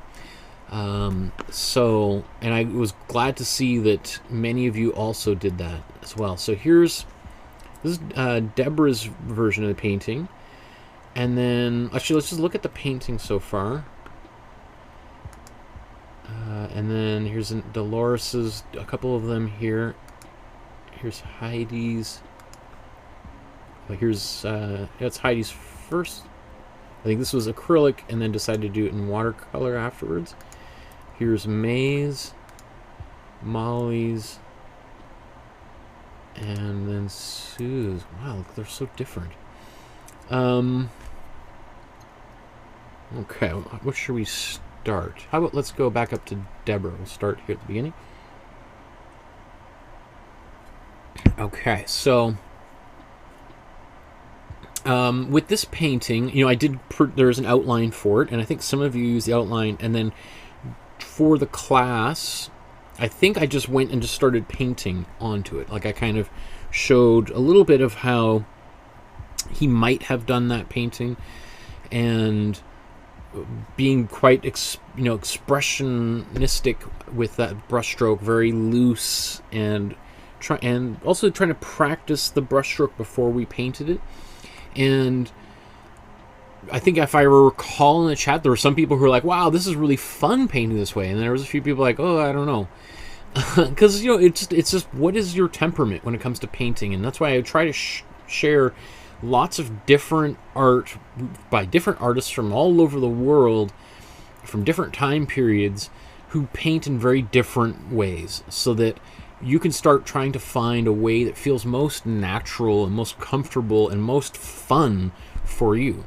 Because for every person that found painting like this to be super exciting and like super freeing and like a breath of fresh air, there's another group of people who are like, oh, this is just like, this is too loose, and I'm just feeling like I'm being sloppy and messy, and this is not fun at all. I want more structure.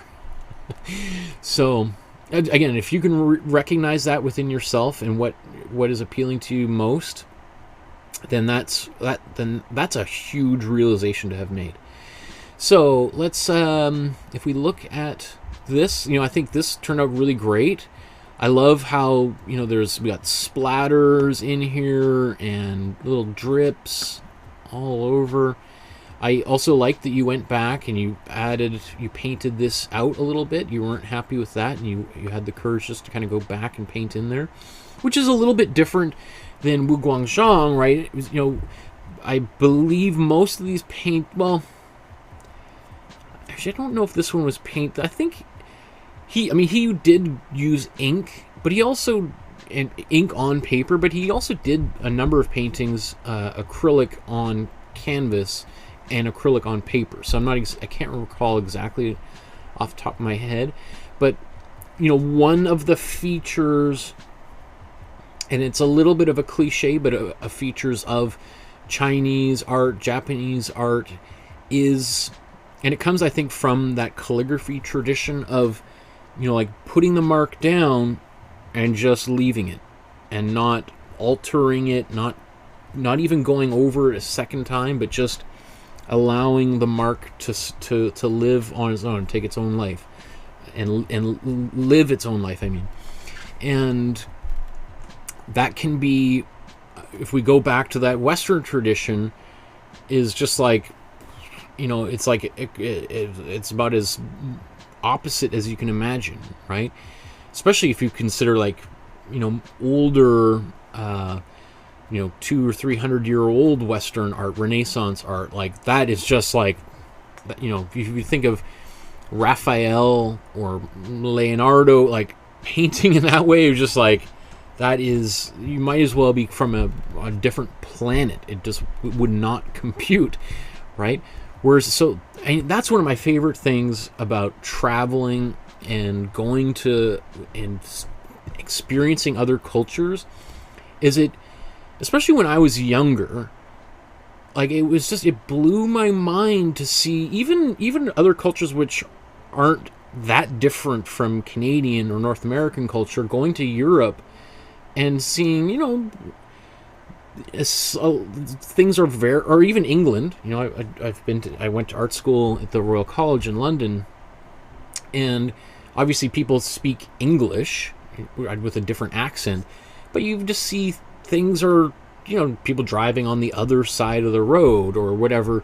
You're like, oh, here's a culture where people kind of look like me and they talk kind of like me, but it's like a bizarro world where everything is just 30% different, right? And then you go to some other cultures where people are doing things like about as different as you can imagine, and they're just like, whoa, wow, you mean there's not just one way of doing this?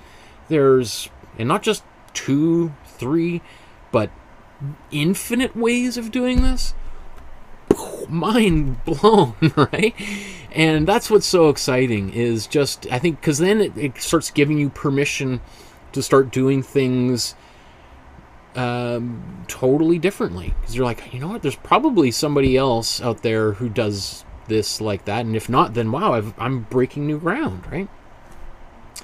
And I think one of the great things about learning about history when it comes to art is it's sort of like finding your stylistic ancestors. Is that, you might be like, oh, everyone's painting this one style, and I feel like if I don't paint in that style, that there's something deficient about me. And then you look around and you think, hey, wait a second, these are my people right here. And they've been doing it for 500 years. Like, okay, I'm gonna leave this club and go join that club, because I'm trying to fit into this group of people over here and paint the way that they paint, and it's just, this is not working for me. Whereas, like, over here, this is where I belong, right? So anyway, let's push on here. What I thought was interesting, let's go here. This is Dolores's first version of this painting, and then I think what she did is she was like, oh, I'm painting this painting. I was actually at the Great Wall. This is a photo she took, and then she redid the same image based on that photograph, which when I saw that, I was like, pretty cool. I thought that was really nice. I think this is a really beautiful way of, again, taking the original image and making it more personal by taking this photograph that you have, that you took, you were there, you were holding the camera, standing in that place, you took the photograph, and I don't know how long ago, I'm sure you probably put it in the Facebook comment, but I can't remember, but I don't know how long ago you were there, and maybe this photo was sitting on a hard drive or photo album for years, and then doing this class, like, a light bulb went off, like, hey, I'm going to get out my Great Wall of China photos and take another look at them, and then you then went and then made this painting that, you know, I one of the things, this is a big part of my own art practice, is making art while I'm traveling and while I'm on vacation. I mean, it annoys my wife because often I don't really technically take that many vacations. Every time we go away somewhere, I'm like, okay, well, what can I do while,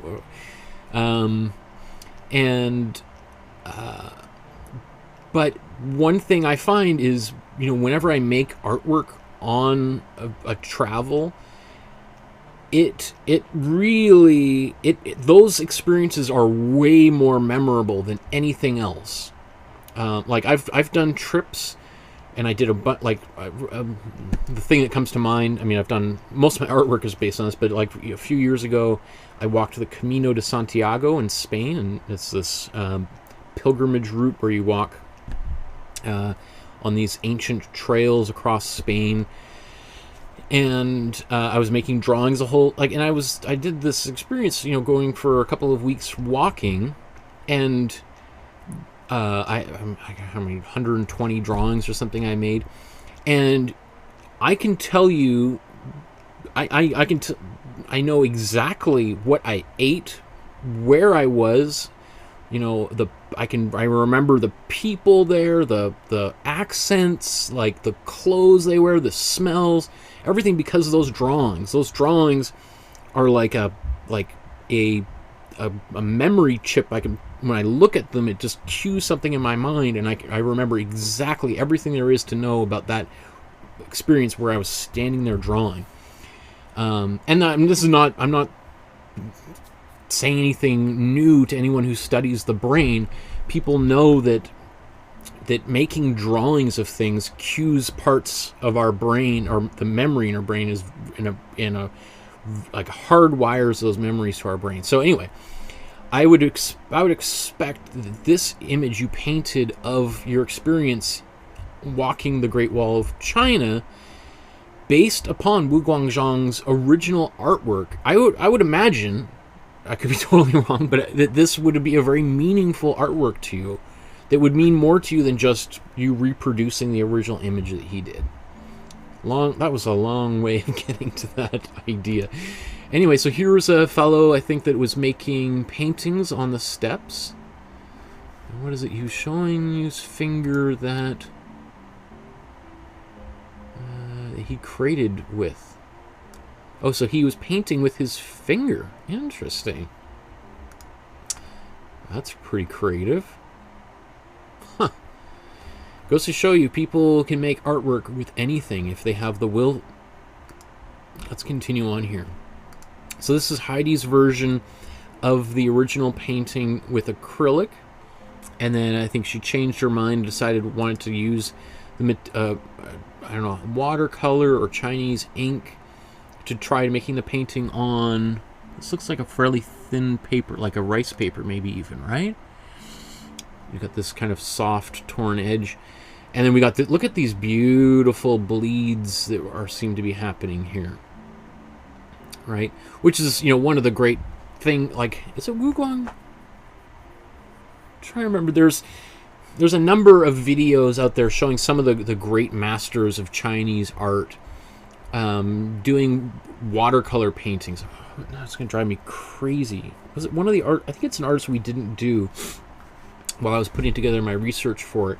And it is really exciting to see, like, just it's kind of like a bravado of just like, boom, putting in, and they have an idea where that paint is going to go and what it's going to do but they don't know 100%. They're kind of like maybe 60% in control, and then letting the ink do its thing. And it's almost like being like a lion tamer, like a circus performer, and you don't know exactly what that lion is going to do, but you're sort of coaching it to do certain things, and you're hoping it's not going to bite you.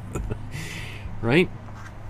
So that's really exciting. I think that would have been a really exciting experience to try using that material and paint it in that way. So I'm really proud of you, Heidi, for taking that chance. Let's continue on here. May. That's beautiful, May. Very good. I love these winding lines here. You know, it looks like in a few cases here, and May, you're not alone, that people added some white back in to specifically clean up this area, which I recall I did as well. The one thing I would say is it looks a little bit different than the background. So it's because we made a specific color for the background, and we painted that there. It was intended to sort of mimic the paper look a little bit, right? The one thing is then when you paint the white over top of it, that white sits right on the front, like it leaps out. In the same way that like whiteout on a page, you know, you use the whiteout to hide something. Often it draws our attention more than it would if you just left it alone, kind of thing. So, especially when you're doing artwork like this, you have to be pretty careful, because I think, you know, there's a few, like, where else did I see this? Is that, like in Dolores, we have a bit of this white here. Although what I think is nice about even specifically Dolores is it looks like you kind of splattered it around a little bit, so it makes it look like it's less like you're hiding something, as opposed to the white is a color and a brushstroke on its own. Whereas I do feel like a little bit of this, well, actually, now that I say that, especially when I see it's smaller as a thumbnail, there's something about that I actually like, that is actually working. Now I see when I know it's really small on your computer screen purposefully, but I actually think, I guess what I would like to see is maybe a little bit more. What I would probably do is not necessarily. It's not that you need to match it entirely with the background, which you could try to mix this color again and to paint it over these lines, and that could do something interesting. But it could also be just painting over parts of it, just to give it. So it's like you're acknowledging that there's that white there, but you're not trying to hide the white, right? Sometimes when painting, it becomes kind of like there's a moral aspect to like correcting things, and is it okay to do that? Wow, look at this, Molly. Says this was a fun, good lesson on planning before acting. Wow. That is cool. That's really nice. It looks a little bit different than the original image for sure, and you know, the wall kind of goes off to the left, where I think in the original it went kind of towards the bottom. It's hard for me to remember, but I love that you, just like I think a lot of the other artists here, you created something a little bit different than the original, and yet made it work. Right, you took the lessons from other parts of the painting and then sort of incorporated that style and then put it into the places where it was required. And it's perfect. That's exactly what we want. And this is also looks like ink or watercolor on paper that you've taped down. And also I like these, you replicated the signatures. Wow, that's really exciting. I love this gray color you've got down here. I don't know if that's, you mixed that or it was on your palette. It's a really nice gray. It's got like a bit of like a blue quality to it. And then we'll end here with Sue's version. This one here It looks really cool. It's interesting that you left kind of like a space around. Oh, it looks to me like you glued the paper to the canvas. That's what's going on, right? Is that? And then you painted over it, right? Which we did. We've done a few times that. We did that with the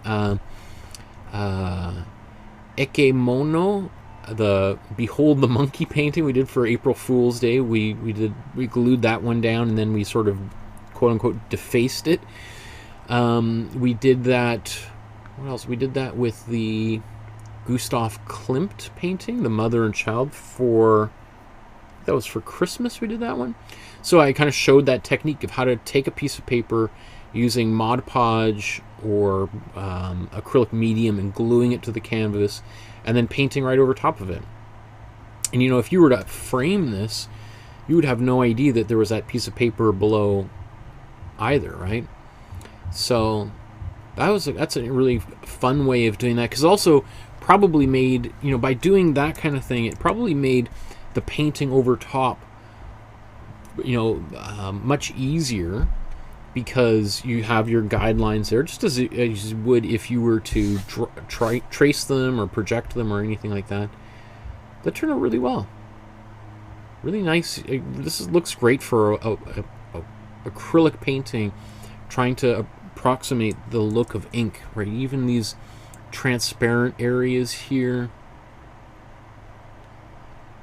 Huh. Wow. I am just so excited seeing these things, you guys. It makes me so happy. Let me see. Let's go to the waterfall one next.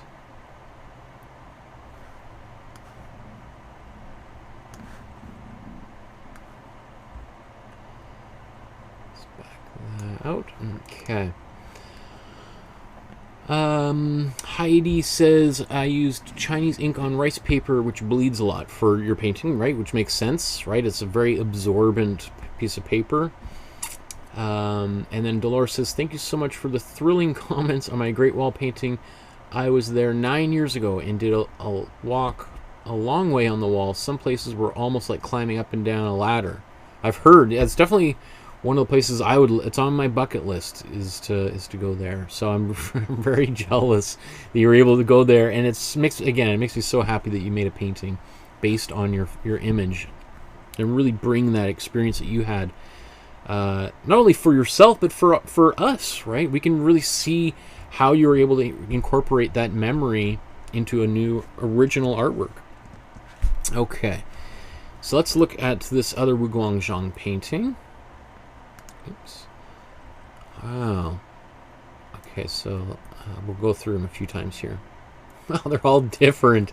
Oh, that's so cool. So here's Charmaine, May, Heidi, Gail, and Deborah. Look at how different they are. Same image, but totally different. That couldn't make me more happy. I mean, I don't know. They're almost like different seasons or something. The same house at different times of the year, right? Some of you guys decide to go really, really colorful. Some of you guys have a much more subdued, desaturated color.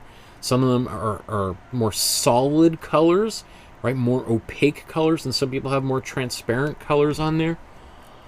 Wow, so where should we start? How about we start here with Charmaine? That is really cool. I love, it's, again, so we have a fairly, in many ways, a very subdued, like almost like a pastel palette here. And then these pops of kind of baby blue and pink. That's really cool. I like that. That works really well.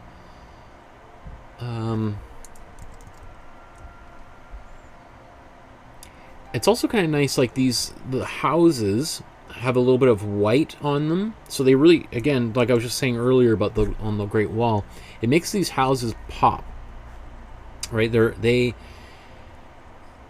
And what's kind of nice is just like the original, the houses, there's like what, 3 lines to denote a house, like right, and boom, you got one wall and a roof, house.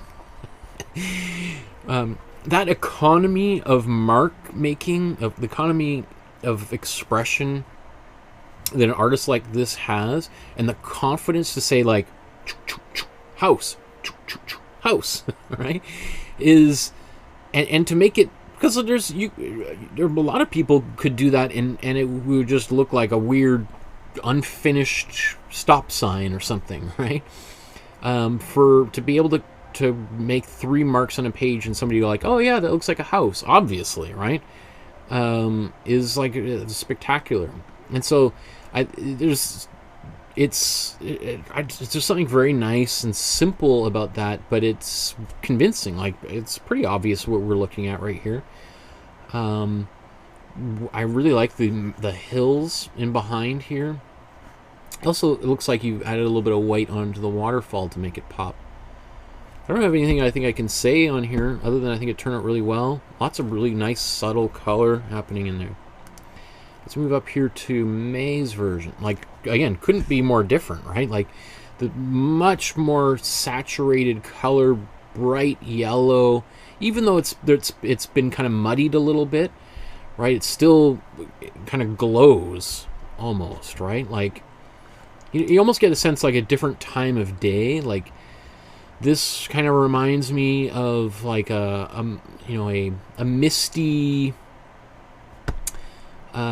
spring morning, where there's that, the sun is kind of being refracted through the clouds, and yet it's going to be a nice warm day, but it's a little bit cool when the sun is coming up, right? Whereas this looks like, as it's like the golden hour at 7 o'clock on a summer night, and we've got that beautiful golden light that's as the sun is getting closer to setting, right? And it's really warm, and you've probably been sitting out on a long lawn chair all day having Long Island iced tea, and you're gonna go and take a nap inside or something, right? Like, I get this, like, that's a very warm feeling in there. Lots of great, these like splatters in here, allowing all of this bleeding of the ink to happen. Really nice. And then we go over here to Heidi's. Again, very different. Like, now this one has, we have these bluey grays that has a much colder kind of quality, or colder temperature, like literally of the day. Like, this feels like a very overcast day. In the middle of, like, again, it's like it's almost kind of a little bit closer to this one. This Charmai's is much brighter and warmer. And I think this is much closer to the original, and take that for whatever you. But I have no judgment. Itchy nose. And Gale's here, like, very different than all of them. Like, so much heavier, darker shapes, and I think it looks like it's being painted with watercolor as well. So watercolor is generally a fairly unforgiving medium. Like, once you go dark, you're kind of stuck with it, right? Unless you want to start painting white acrylic or something over to brighten it back up again, or to delete things or erase things and move things around. So even though this is heavier and darker than the original, and it has more solidity than I think a lot of Chinese art, barring the artists we're going to look at very shortly here, Lee Kieran, because he is famous for the solidity of his landscapes. It's very different. Like, I also like it. It's what's so interesting is that even though you get the sense, you look at this and you're like, wow, there's like a lot of, this is a fairly lush environment, that this little house here, and it's like the 3 roofs or whatever, are surrounded by like pretty dense forest.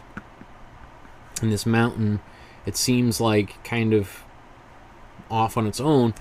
The other ones, too, also seem like there's a pretty lush, dense forest surrounding all of these homes. It's not like they are, you know, all of a sudden looks like, you know, the lot next door has been clear cuts because they're going to put a condo development next door. They all seem like there's a lot of, but they're just painted in very different ways and yet achieve the same sort of effect. I also really like the hills and behind here. That kind of painting over the line multiple times, but with a different color, a different width of brush. Very effective.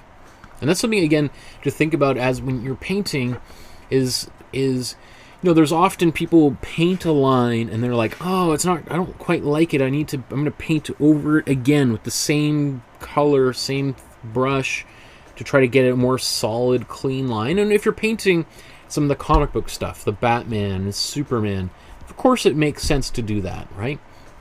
But this is an example where rather than trying to paint the line over again with the same brush for whatever reason to make it a little bit, to make it quote-unquote better or more straight or whatever, is applying a totally different brush over and leaving the previous one there, but just modifying it rather than, you know, rather than obliterating it and reincorporating it into something else.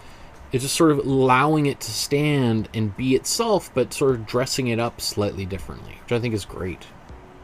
And also really goes along, complements very nicely to the kind of the spirit of Chinese watercolor painting. And this is great too, Deborah. So again, very different. It looks like it's maybe a little bit on the darker side, just the photo itself. I bet you, if we just play with the color.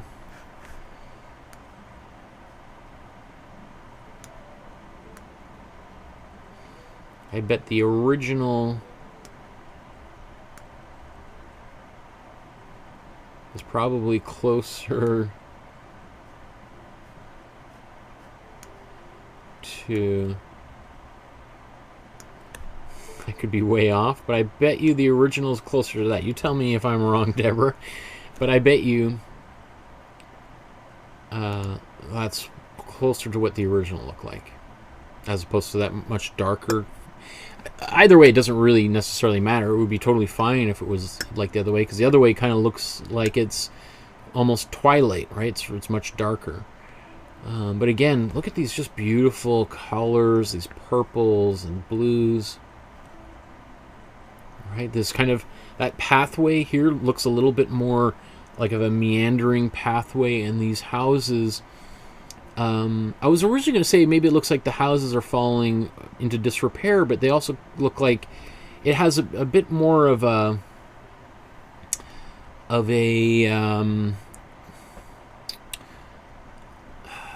like a playful quality, like more like of a, reminds me of like a cartoony thing, and not in a bad way, but just like that it's, yeah, it just makes me think of like Willy Wonka or something. Yeah, Deborah says that's about right, the color change I did there. Yeah, great work, you guys. I don't have anything else to say about these. It's you're really embracing the spirit of this fantastic artist. So let me see.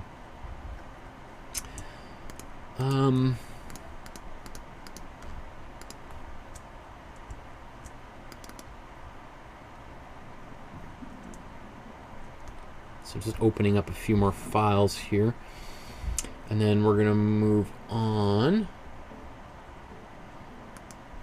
Okay, so let's see here. So this is Heidi. These are the, I think, Heidi's.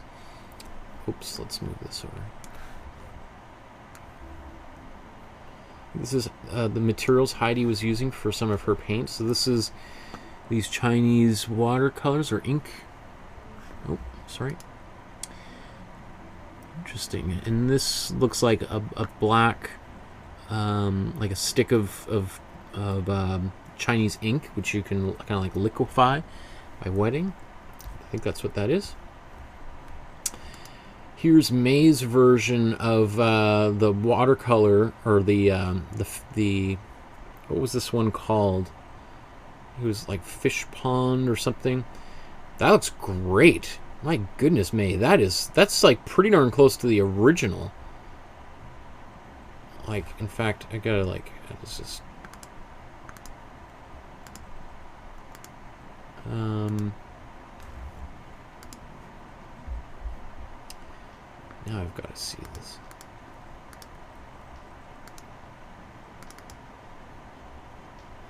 Okay, so here's the original. Wow, so that's the master at work, and then here's May, our modern master here. Great job, May. Look at that. I actually think I prefer yours to his, as I'm looking at them side by side here. You know, like the looseness of which you painted, the swirl of in the pond here. That is really, really nice. Like, very confident brush strokes. To apply the watercolor paint like that and just to let it go dry and to kind of dry out. Wow. Right? You know, it is a little bit, now that I'm looking at his was actually very watery. And you can see a much more kind of drippy, and the paint is really fading out. Or not fading out, but blurring. Like the paint is blending as it soaks in. Even in the fish here, whereas yours, there's a little bit more solidity to it. I don't know. I think I might like yours better, May. There's something... I get more of a feeling of movement in yours than his. His is actually even more abstract, whereas I feel like yours, there's a little bit more solidity to this image. That's great. What else? Here's Heidi. This is the same image, and then the artist we're going to look at here in a second here, Lin Feng Mian. So I think just included them together like that. Looks really cool. But same sort of thing. Actually, I really like the way that you painted this. Let's just zoom in here. This central image, just like kind of made it as well. Huh. That's really cool. I'm excited. I think you were the only two that took this painting on and tried to paint it here. And then Charmaine has included some images of a book she found at the library. Remember I was saying one of the crazy things about many of these Asian artists is how hard it is to find images of their work online, or to find books of theirs in the local library. Yes, in this instance, you can find some that are in Chinese, but considering the importance, how important these artists are, not only, I mean, even if it's just only Chinese people are interested in these artists, you would think that there would be more of an attempt to make them more accessible for audiences outside China. I'm just so surprised. One of the things, just for me personally, putting together these classes, is it has made me really aware of how some artists are way, I wouldn't say overrated, but are just, it makes it seem like there's people have decided, here's the 20 most important artists in the world, and they all happen to be white men, and these 20 artists are really, we're going to make 1,000 books on each one of them, and then the other million artists from around the world that exist, we're gonna make a book on another 100 of them, and then that's it. You know, and then everyone else is like, you're good luck, right? So that's been, and that's a little bit of my own small thing that I'm trying to correct, is to try to bring a little bit more attention to these. I mean, like, these guys are, men and women, are giants in China, people whose names, you know, that are you know, synonymous with art and that children in school learn about at a young age. And yet here in North America, you could do one of those, you remember like Jay Leno do, like go down the street and talk to strangers and ask them questions. You could talk to these people, you know, down on Hollywood Boulevard, and they would have, you could ask them 10 of the most famous Chinese artists in the entire history of Chinese art, and you'd maybe have, I'd say 1 out of 10,000 people would be able to name any of that. Like, and they were probably a tourist from China, right? And that's just like, and when you consider it the other way around about how much Western culture has just promoted Picasso and Van Gogh ad nauseum out there, and they're great artists. I'm not saying that they're not highly skilled artists who are deserving of attention, but it is constantly surprising how many of these other artists have been neglected through history. Anyway, so here's Charmaine just sharing this book that she found, and there's Wu Guangzhong, and is that Lee Kieran there, I think? And then we have that's a beautiful drawing that he did. I think these are all Wu Guangzhong's. Look at that. Like, why aren't these posters readily available for purchase all over the place, right? Like, I would buy a postcard of that. That's a gorgeous drawing. And Wu Guangzhong is famous for making drawings all over the place, setting up and making these fast illustrations, watercolor images. Like, does that not capture the energy of like a market somewhere in China? You know, all of these bird cages and like thousands of them, and the people milling around, and the, you know, garbage on the ground, and the banners and the awnings blowing in the wind. Like, it just, there's a lot of and you can also see just the difference between these fast marks up here, which convey that something's like the wind is blowing that fabric, versus some of like the more studied, longer, thinner lines of the cages, right? Which signify like a solidity like that you would expect on a cage, right? And so we can identify that we have the cage versus the fabric, which is flowing, just by using a different speed of line. And then Charmaine included, this is a bridge. I think she also included, this is the one that she painted as well. I think this is a really lovely image. I love all these little tiny people climbing on this big, what'd you call that? Yeah, it's a bridge, like a walking bridge.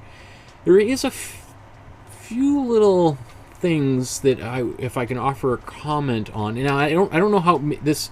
It looks like this might have been based on one of his images. It does. There's a little bit of some oddity with the water here. I would almost expect this water to continue across here, because it doesn't. I'm not sure why it would dip down here, like just. And then also the top of this bridge, where I would expect there to be more, like the steps and stuff would be right here. So I think we're missing a bit of it.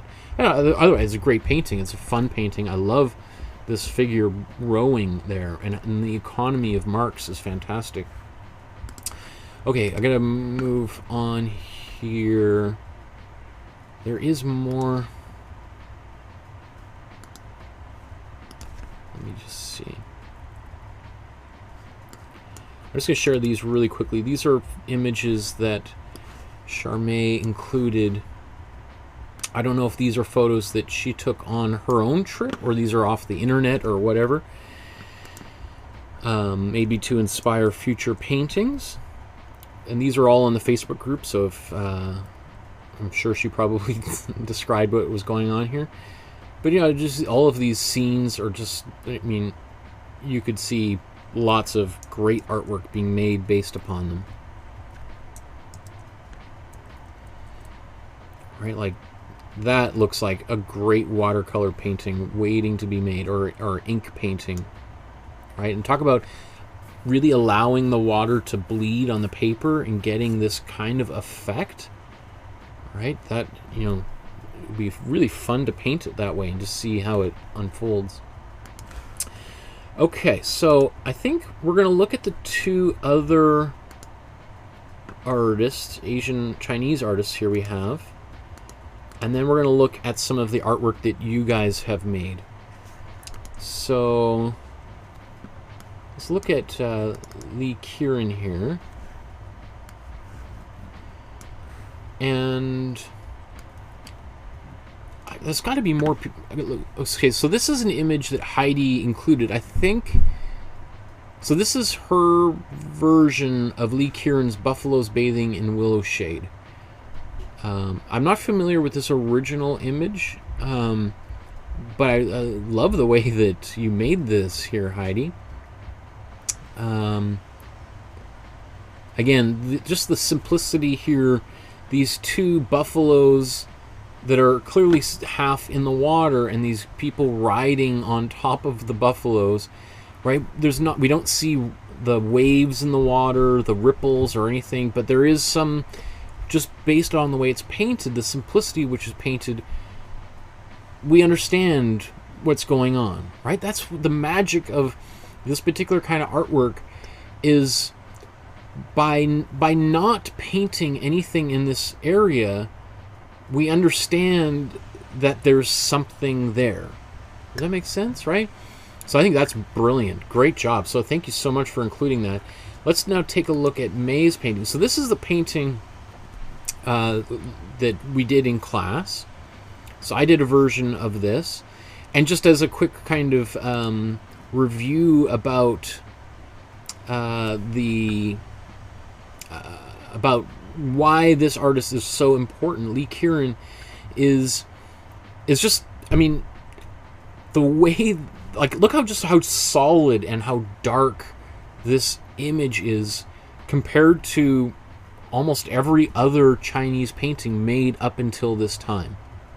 So, and he paid a price for it too, right? Like, the authorities in China were, even though he was a friend of Chairman Mao, he was like censured, and he got like a bit of a talking to, because they thought that this kind of painting was too Western, right? That this looked like he was incorporating. Remember, we've talked ad nauseum several times about how, you know, there's this Chinese art traditionally leaves these empty spaces, and those empty spaces in artworks where a mountain kind of fades out into the paper, and then there might be something else down at the bottom, and we interpret that as like a fog rolling in through the mountains, and then that space is just like white and we can't see through it, like it's an opaque fog.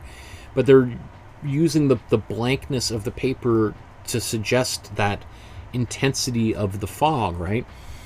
So where Lee Kieran here, all of a sudden, he just like, you know what, because he was really inspired by artists like Caravaggio, who is an artist we haven't looked at. He's maybe a little bit too complicated for us to try to do in one class. But he's a Renaissance painter who's very famous for extreme contrast, lots of heavy black, kind of almost like Vermeer, if you remember the girl with the pearl earring, who's sort of, part of her body just sort of disappears into the black around her, right?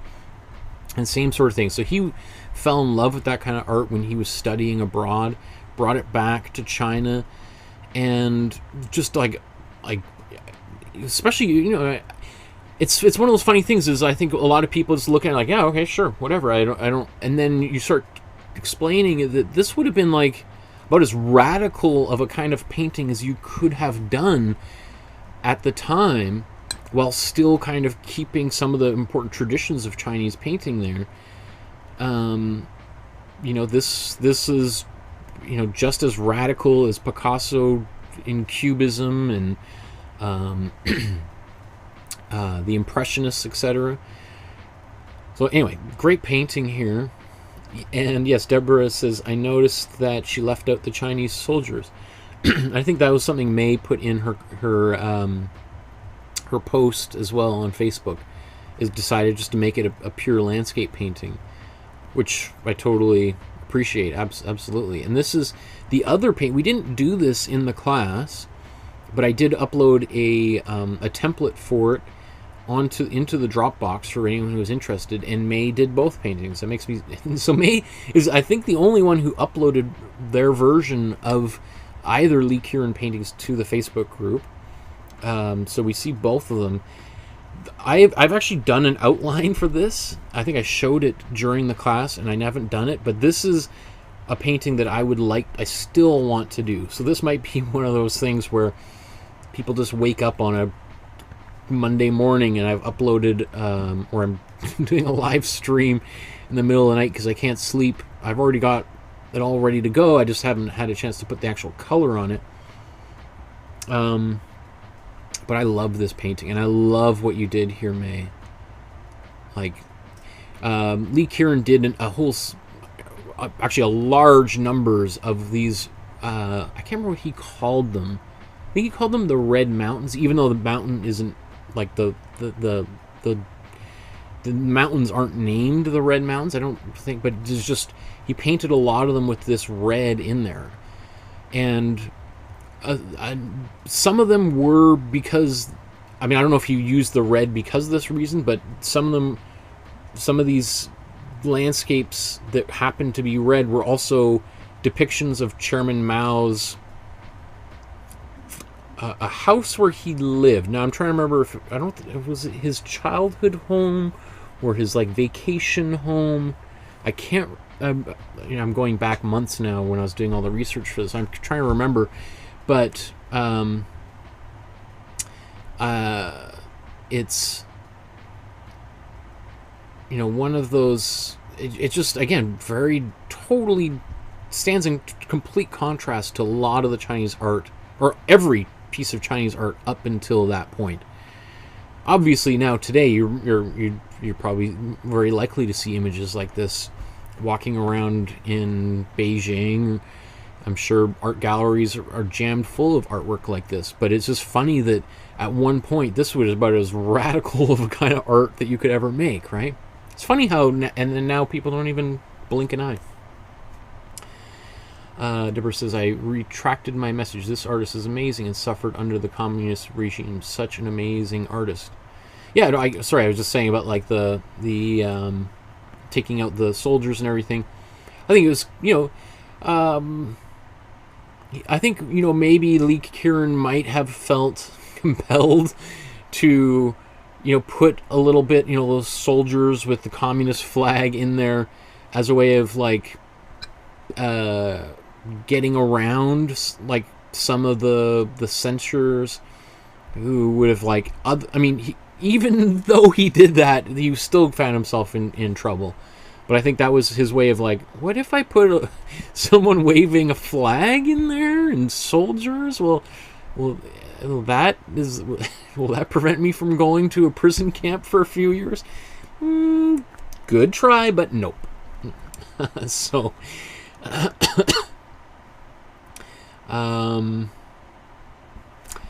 yes. Okay. So let's. I think we'll look at Lin Finmian's paintings here, and then we're gonna look at the artwork that you guys have made, and then we'll be done for the day. So I think we'll probably another half hour together, if I can if I can prevent myself from rambling too much here.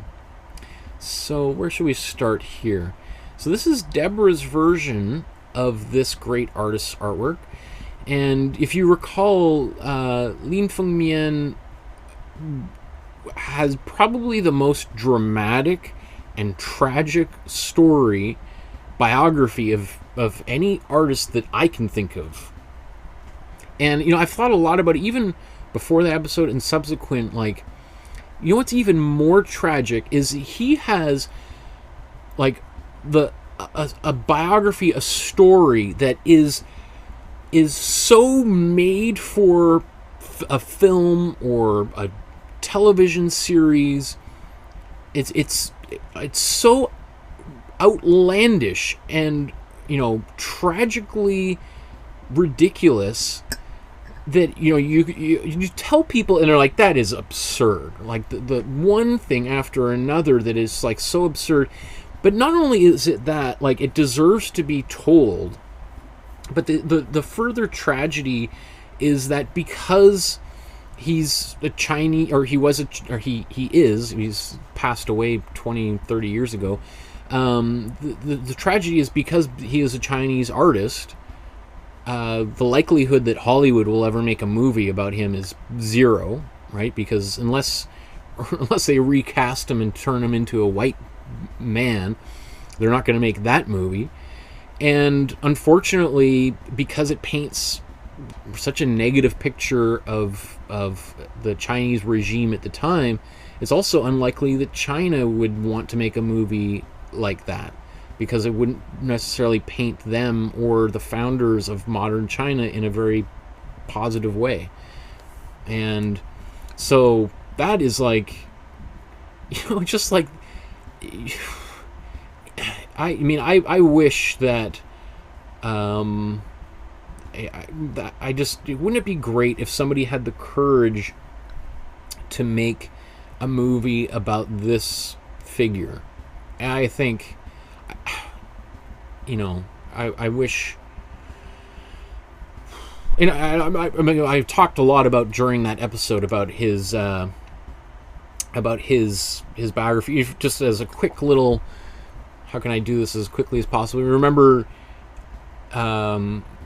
he was born out his I'm trying to remember. It's just, I don't want to be just adding myth on, but he basically, when he was born, his father didn't want him, so tried to throw him out into the forest, and then the mother rescued him, brought him back to the house when the father tried to throw him out, and then the father beat his wife mercilessly, and tried to sell her, tried to kill his mom. The father tried to kill his mom, and he stopped his own father from killing his mom, and then so the father's like, okay, well, I won't kill her, but I'll sell her into slavery. So he never saw his mother ever again, tried tracking her down throughout his life, you know, and then he won this lottery that they used to hold. Of course, his father took most of the money, that he, even though, because he was a child and he was like maybe, I think, 8 or 9 years old when he won the lottery. Of course, his father, who just seems like the most horrible person ever, right? Like right out of like a cartoon, you know. Anyway, I could go on and on. I've talked about, and that's just the beginning. There was like another 5 chapters of tragedy that unfold. But I just wish that like someone would make. We deserve to have. This artist deserves to have his story more broadly told. Anyway, I just been thinking about that. I don't want to say that. So, sorry, here's Deborah's version of... What I like about this is she conflated these 2 separate paintings into one painting and put them together, which I think is really beautiful. I think that's, you know, I love, you know, again, Deborah's always trying to find some kind of her own way to make these paintings interesting for herself, which I applaud endlessly. It's a great job. And the paintings look great, too. You know, one of the things that I realized, and this is my own fault, is that when after painting it, you know, she's, because let's say we focus on this, because this is the original painting itself, is that she's sitting I think my interpretation is she's sitting kind of cross-legged on the floor, and her fabric is sort of draping over her body. I think in the original he does a little bit of work to give us the sense that the fabric is coming over the knees and then draping onto the ground.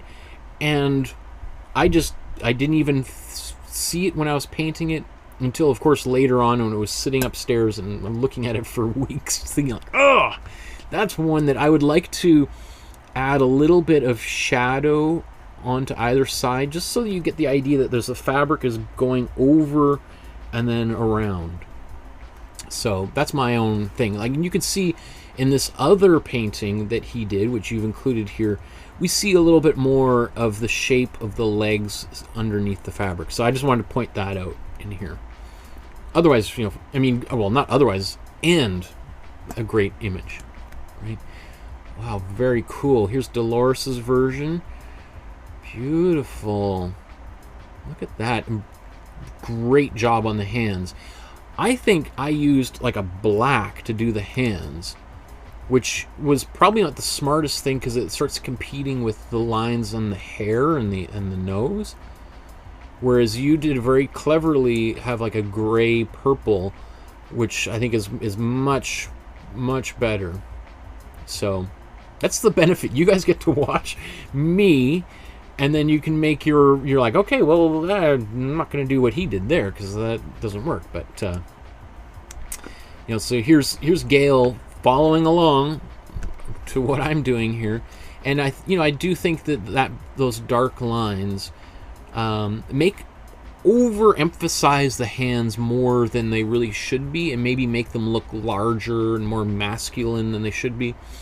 I think the way that the original Lin Feng Mian, the way he painted them is, I think he probably may have done the black lines and then painted the skin tone over top of them and sort of therefore hiding some of those lines a little bit. I'm trying to remember how that was done, but you know, I obviously, I mean, it's a beautiful painting.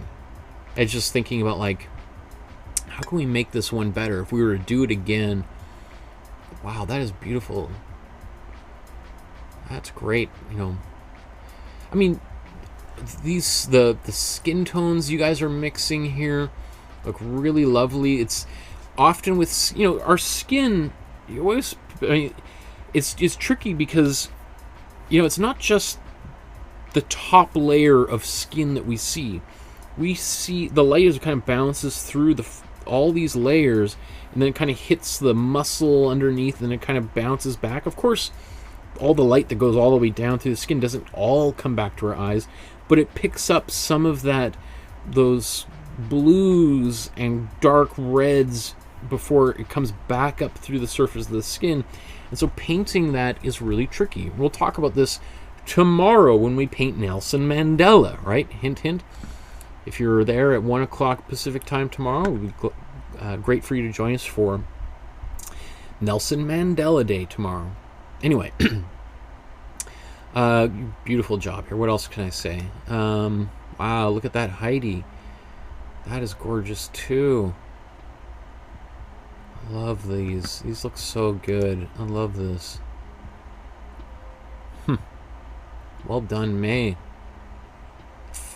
These are great, and the way that everyone's doing the flowers too. The white here being draped. I love these lines. Oh, here's May did the other one too. Wow, this makes me want to do that other painting. Huh. Really nice job on these hands. Look at the. Did you? I wonder if you used a pencil or a pen to do that, because it'd be really hard to do with a paintbrush. But look how delicate these lines are, and all of these layers of color, and you did this on your own. Like, that's amazing. That makes me so excited. And then May did the other one, because I included three different images by this artist for people to do, should they wish.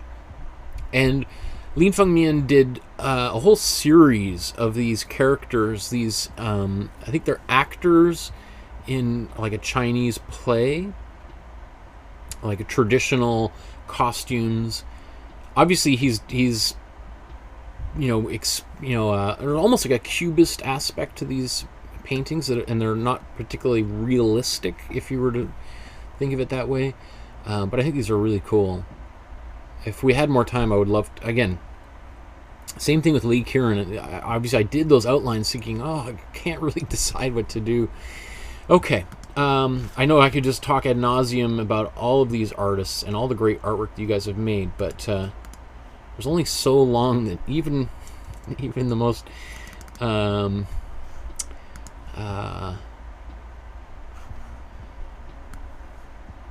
dedicated student or viewer is willing to tolerate here. So we'll come here towards the end here. There's lots of images.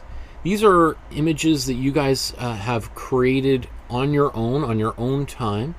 So this is, I think, for me, some of the most exciting stuff is where we can take a look at what you guys are working on your own that interests you, that you're passionate about, and how you're taking some of the things that we're doing in class together and using them to help you communicate your own ideas and images, right?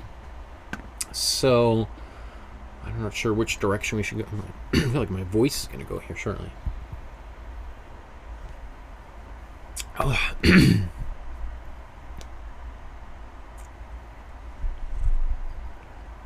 Usually, at least I'm doing a little bit of painting so that I'm not talking for 3 hours straight.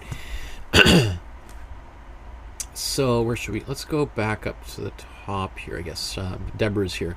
So this is a painting Deborah made. I think a friend of hers also teaches some online classes. This Vera Militskaya, I think was how you would pronounce that. And I'm not aware. I don't know anything about this artist, but I know that Deborah has posted a few images by them, and so I encourage you to check them out and take some of their tutorials. I think the more voices you have in your artistic journey, the better. And I try to be as broad and as inclusive as many different types of styles and approaches as possible. But I think it's important for you to take classes with other people, to see how other people do things, how other people teach things, and whatever resonates with you most, then you should follow them along for a little while, and then maybe you'll outgrow them, just as you'll probably outgrow me at some point, right? And that would be the highest compliment, that people after a while are like, you know what, I think I've learned everything I can from Michael. I'm going to go on to somebody else, because then that shows that you've grown and you've developed, right? Okay, so sorry, this image obviously of Darth Vader from Star Wars looks really cool. I love this nice glowing lightsaber here, and all these kind of the reds, which are based on the red lightsaber, that red light that's glowing and illuminating his metallic, reflective costume. I think that works out really, really well. It's nice to see. Yeah, great job. I don't know what I could add to it. Yeah, great job. Here's another image by Deborah, The Spirit of the Force. I think this was another image that she painted with that same artist, teaching online, another friend.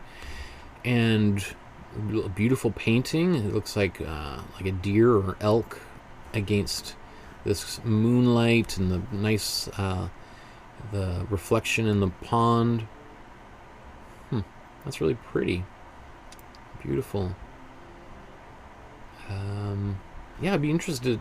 Now I kind of want to check out a little bit of their work, and just I love taking classes. I mean, I'm sure you're watching me right now. You also have an appreciation for education, and you like learning. So I'm speaking to the converted. I'm not telling you anything you don't already know, but I even myself, like, here, I mean, I've got a bunch of books I just got from the library on color, right? I mean, I think I know most of there is to know about color, but it's, these, I'm always, I mean, one thing to think about when it comes to color is that color is a theory, or there are just as many theories of color as there are colors. And there's lots of different opinions that people have about how to organize color, how to mix color, how to use color, all sorts of things, right? And so, you know, I'm always interested because I think like, is there another way that I can talk about these things that might connect with people in a different way than hasn't already connected? So, yeah, I'm always kind of interested. This is another one that Deborah did, again, I think based on her friend's tutorial. This is a series of skulls by Paul Cézanne, who's a fascinating character. I don't know if I have him on my list of people to do, but he's often seen as like the grandfather of Cubism, even though he didn't paint. He sort of preceded Cubism, but people like Georges Braque and Picasso, the two inventors of Cubism, really saw him as like a important figure. Yeah, really nice use of colors here. This is a really nice. I could see why that teacher would use this as a study, because you can really explore that same kind of patchy use of color that Cézanne is famous for. I included this here because Deborah said, I'd absolutely love to do a Picasso-style face. Well, as I talked about at the very beginning, in October, we're going to do a whole week of Picasso works. So we'll do 5 different Picasso paintings. Probably, I could see maybe a couple from here. I haven't necessarily decided which ones to do, but you know, Picasso's famous for doing multiple periods. You know, you have the blue period and the rose period and gold period, and you know, his later bulls and self-portraits and all these kinds of things. So I'd probably like to try to do one image from each of those periods, if possible. Maybe a Guernica or something, or some of the images from Guernica, which is that big painting he made to protest the bombing of the Spanish town Guernica by the Nazis. That's a whole really fascinating story in and of itself. But yes, Picasso's coming down the pipeline. I know it seems like a long way. You're like, October? That's like 3 months from now. It's like, that's what I thought back in February. You know, like we're looking at paintings that you guys made in May, which is 2 months ago. But it seems like as we're looking at it, like, wow, that happened. That was 2 months ago. That was not that long ago. Deborah says both Vera and Liesel, how would you say that? I introduced them to you. Thank you. Well, I appreciate that. Thank you, Deborah. That's great. That's really cool. You have taught them to make people aware of cold and warm colors. Cool. That's great. Yeah, it's definitely understanding warm and cool colors was a major eye opener for me. And we didn't learn that in art school.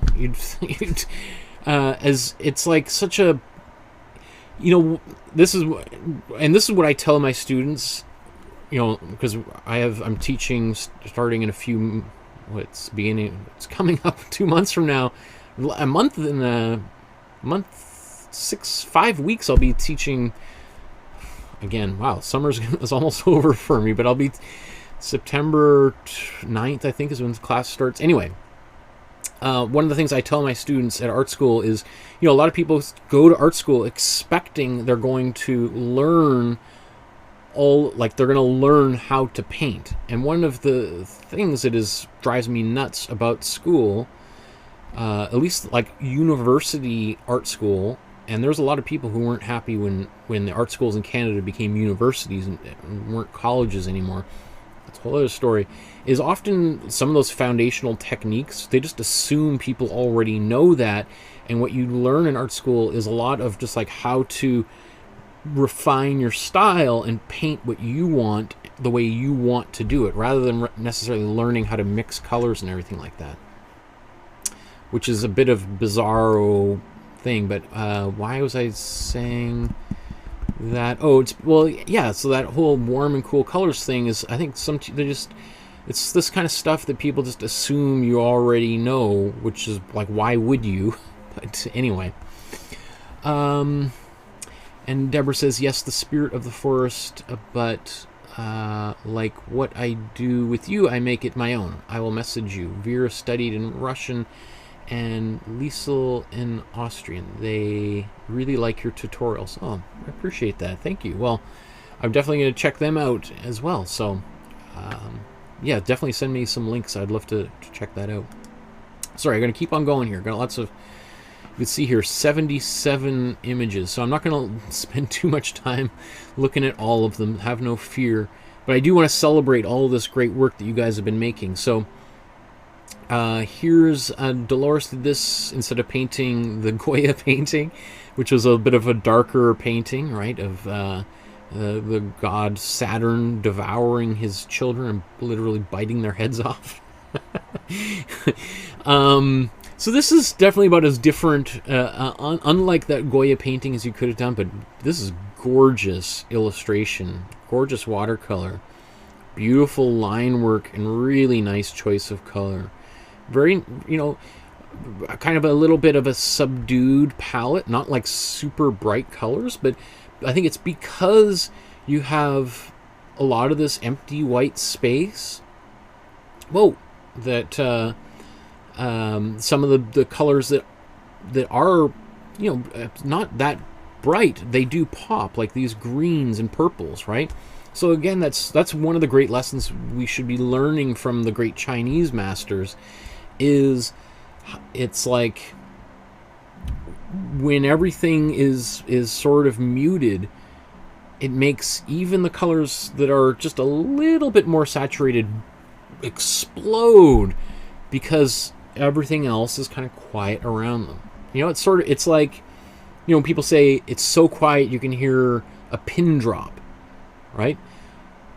So because everything else is so quiet, just the sound that otherwise you'd never hear it, but you know, that pin drop now becomes loud, right? That's, you know, kind of a little bit of like how I think of like great watercolor paintings, or really a lot of paintings, to be honest, have a lot of like browns and grays, and that makes the color pop. So here's Gail's version. This is a gouache painting of some cacti. That's beautiful. I like these colors. I like these blues, kind of colors you may not normally expect to be using for cactuses, but I think it's really beautiful. And it's really kind of also this choice of that, I don't know, taupe khaki color in the background is also very smart. I think is much more effective than just white would have been. This bear, I think, is great. Beautiful. I love these drips. I can't remember, you think you made this for your daughter-in-law, and I could see, like, I don't know how, like, just all these colors, like such a playful painting, right? They must be very happy with that one. That's cool. And also has like has a real kind of idiosyncratic, like specific style. Like it really seems like something more specific to yourself and your own interests, which what we all love, right? I'm really excited by this painting, Heidi. When I saw this, I was like, wow, that is gorgeous. Sunset, beautiful. This is a scene here in Vancouver in the harbor. You can see these big freight boats. What do they call? I can't remember what they call these things, but they're very common here in the Vancouver landscape. You know, carting these giant shipping containers from Asia, bringing them over here and unloading them in Vancouver Harbor, and then surrounded by this. What's his name? Dennis Oppenheimer. Dennis Oppenheim, I think is his name. Yeah. These engagement rings, and you know it's so beautiful. You've got these two figures. It looks like potentially, you know, this romantic scene. Really lovely.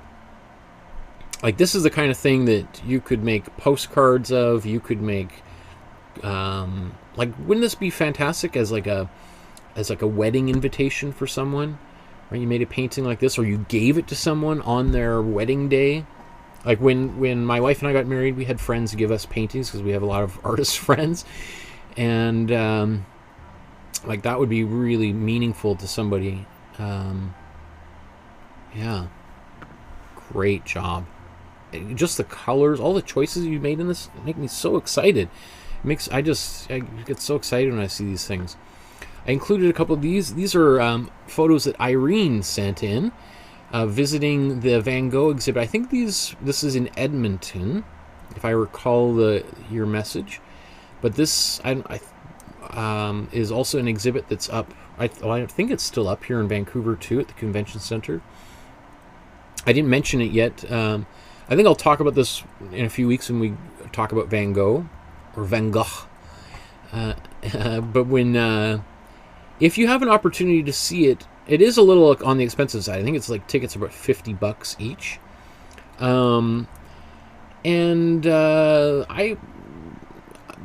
I think, you know, in terms of a spectacle, I think it's a fun experience to see. And if you have an opportunity, if it's coming through your town, why not, right? It's definitely cool to see those paintings up really big in high definition on a screen. You can get up pretty close to them, because you don't often have a chance to see, you know, really great artworks at that level of detail, right? Mostly we're looking at these things online and really pixelated. So that was, for me, that was one of the big takeaways. And really nice music, and it's also usually air conditioned, which when my wife and daughter and I went and saw it, it was very hot outside here in Vancouver. Okay, so I think we've got like 40 images by Joshua here.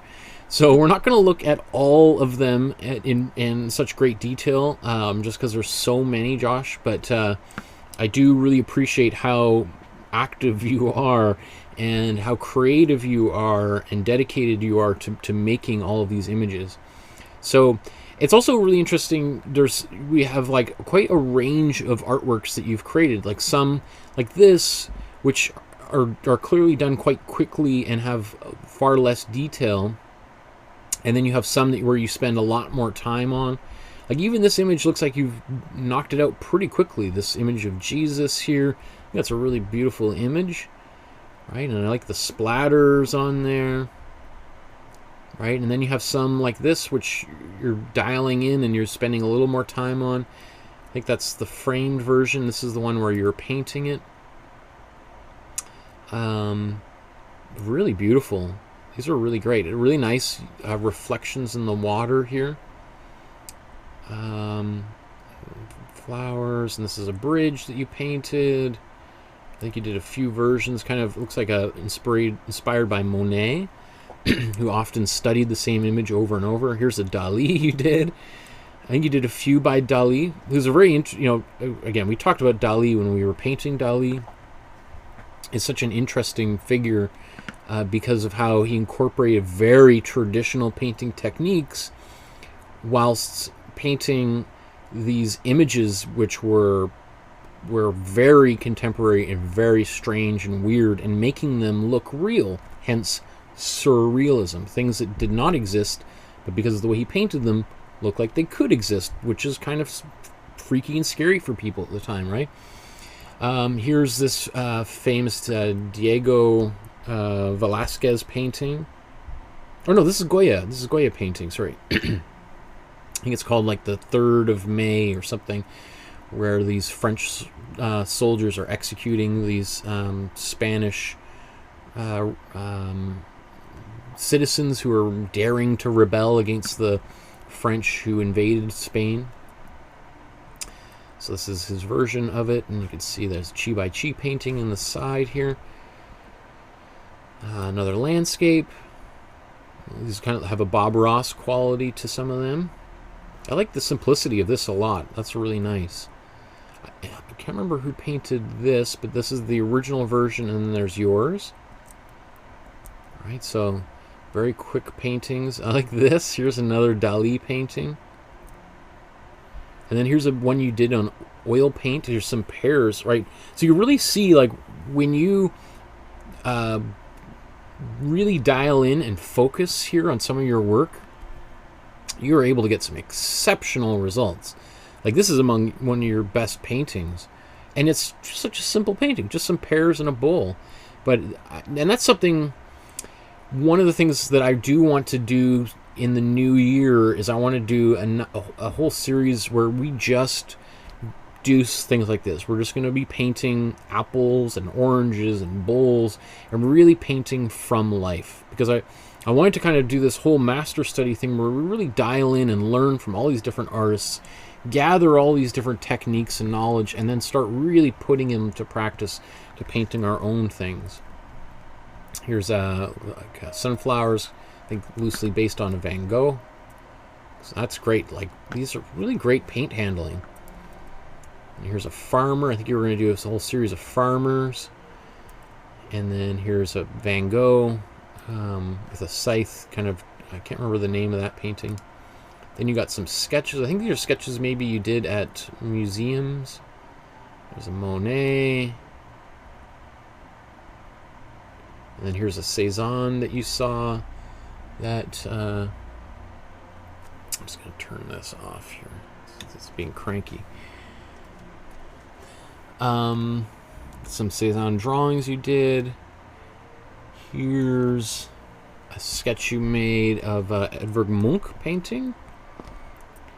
And this is, I think this is the original, and this is your version, which I think is, so this is the original, and this is your version. That's pretty darn good, Josh. That's great. Wow. I think what's nice to see is you really captured the kind of the speed and the kind of the, what would you say about Munch? Like this, what I think of, like, Munch is like a painter who is really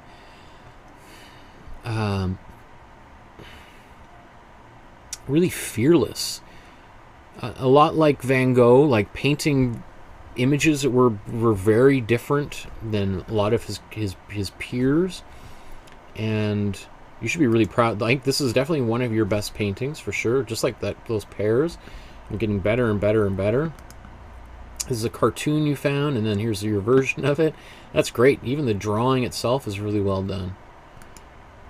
Here's this great painting based on the Albrecht Dürer Praying Hands. I think we did this one, a drawing of it in our drawing class. I love the way that you approach this. Like, I love this blue that you put down, and then you did this very delicate black painting, and you left a lot of that blue coming through. Like, that is really nice. Like, that's some pretty courageous choices that you've made here to do this painting like that.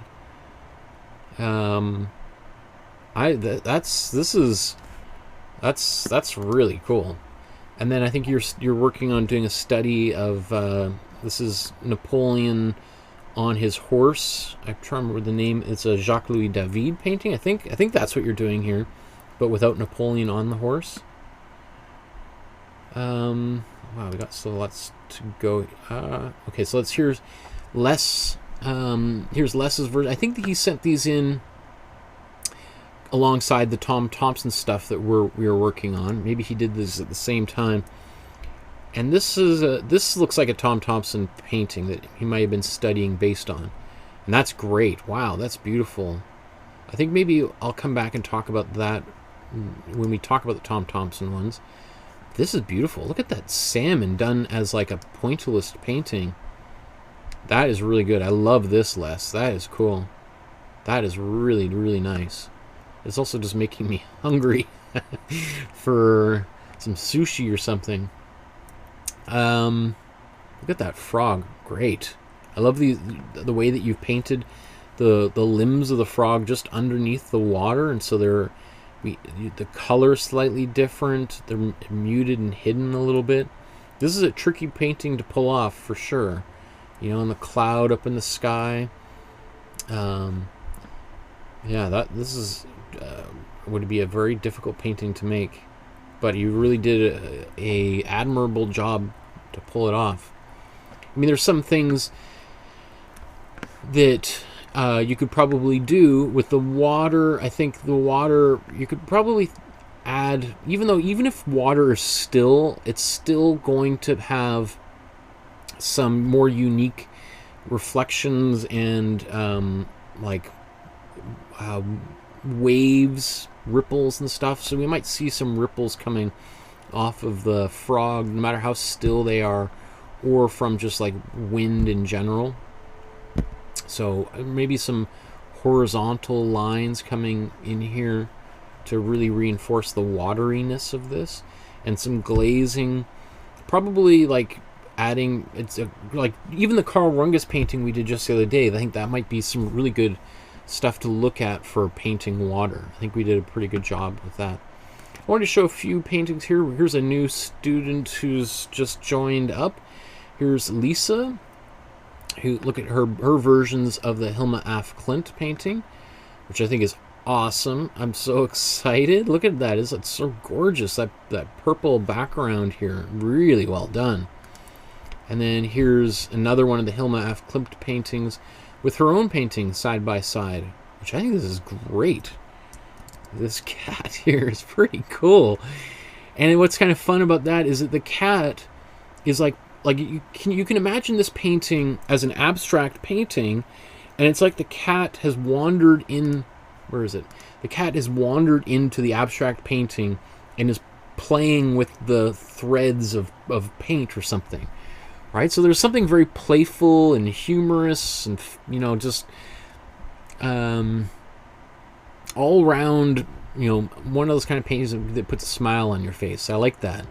Like, it almost, I could see a whole series of paintings where it's like, you know, it could be famous paintings throughout art history, like the Mona Lisa or whatever, or even Edvard Munch's The Scream, and then you have this, like, cat in the background, or maybe right in the foreground like this, pulling off maybe the Mona Lisa's wig, or assuming she had a wig, or her top, or, you know, she's like, oh, part of her shawl's coming down, or you know, the scream. Maybe, so I think somebody posted there in on the Facebook group, like, what you don't see in the scream is that he's actually stepping on some Lego and he's like, ah, right? And I can see some kind of play on that same sort of thing. Like, maybe the cat is, I don't know, there's a lot of potential there. So great job, Lisa. I like that. And here's your version of the polar bear, which is amongst one of the best ones that we've seen in the class thus far. So that's really exciting. It's really exciting to have, you know, some fresh new faces in the group here.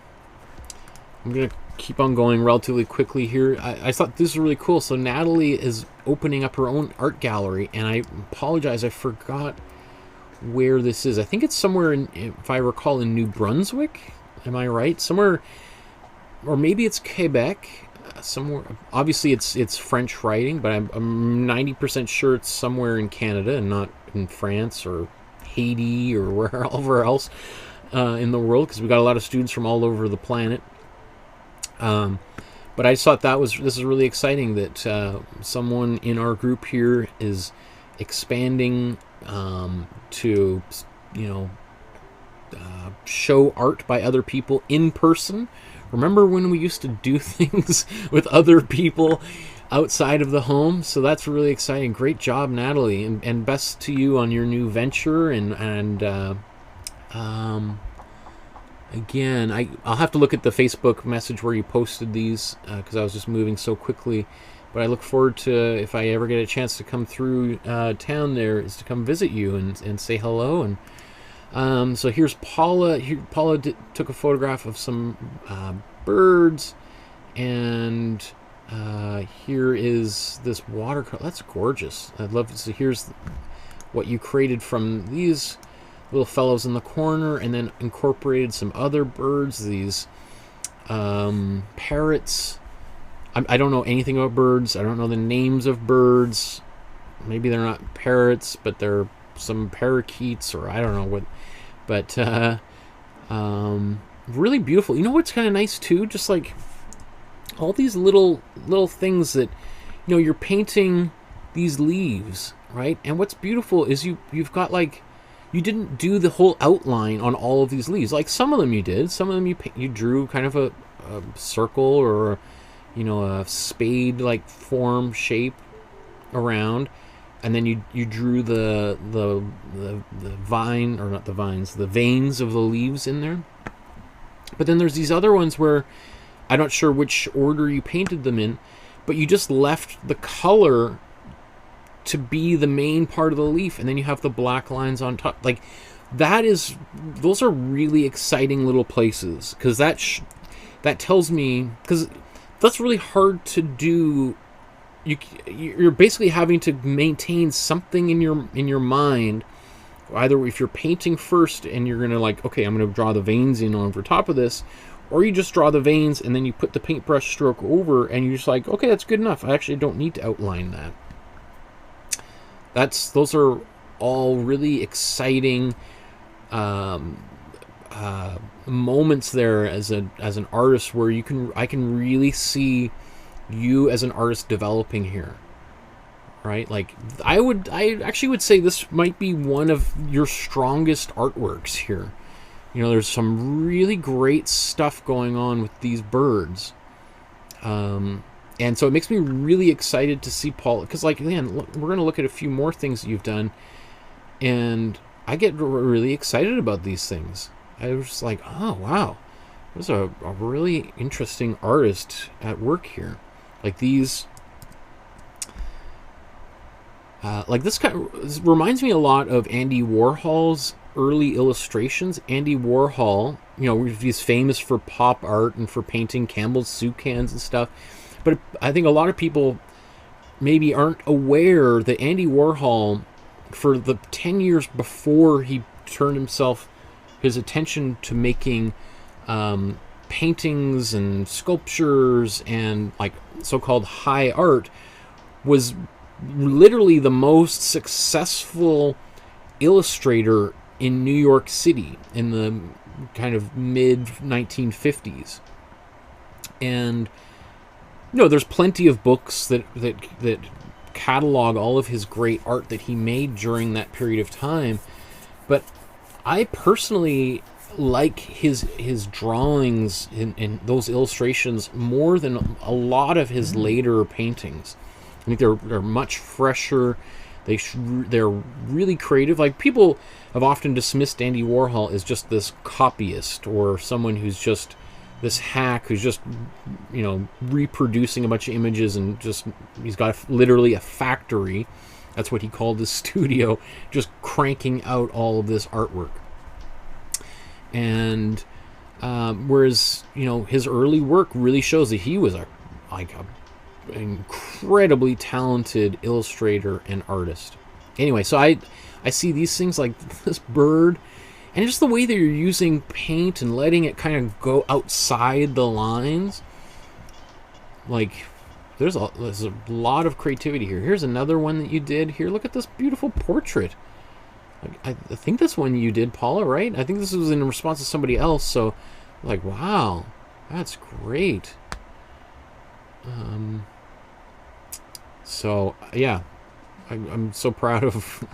I'm great to see you on your journey and how you're developing. I think this is another one. This is one you did, showing some, like, a pathway. Beautiful. Look at these. Look at this kind of like, it was like poplar trees or something, or birch tree. Like the even these really fast marks really convey what that kind of a tree is. Beautiful. Let's check out Charmé here. Look at this. Here's a painting Charmé did after, I don't think it's Jail. I think it's Jail. I think it's Jai Lu. This artist's painting Wind. And I don't know what the original one looks like, but this one is a really beautiful painting you've done. You should be really proud of yourself for executing this painting. Like, the wind. Like, we've got this, like, if you were to zoom in on here, we feel like we're looking at a Monet water lily painting, right? And then we come back out, and it's this wind and this person who looks like really free and relaxed. Again, I have no idea how close it is to the original, but if the original is anything like this, it's a great painting. Really interesting.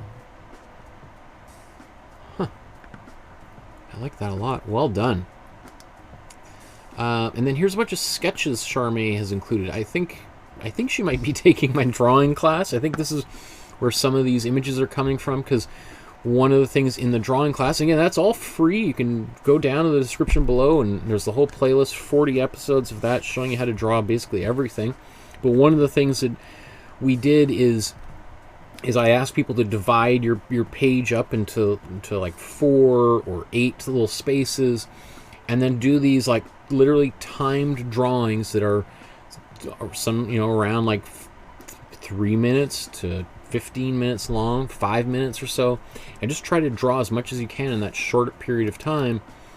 And by having a time limit where you really have to move quickly, you stop kind of like, okay, I'm going to spend 30 minutes trying to get this backpack right. And you're just like, I got like 5 minutes to do the whole scene.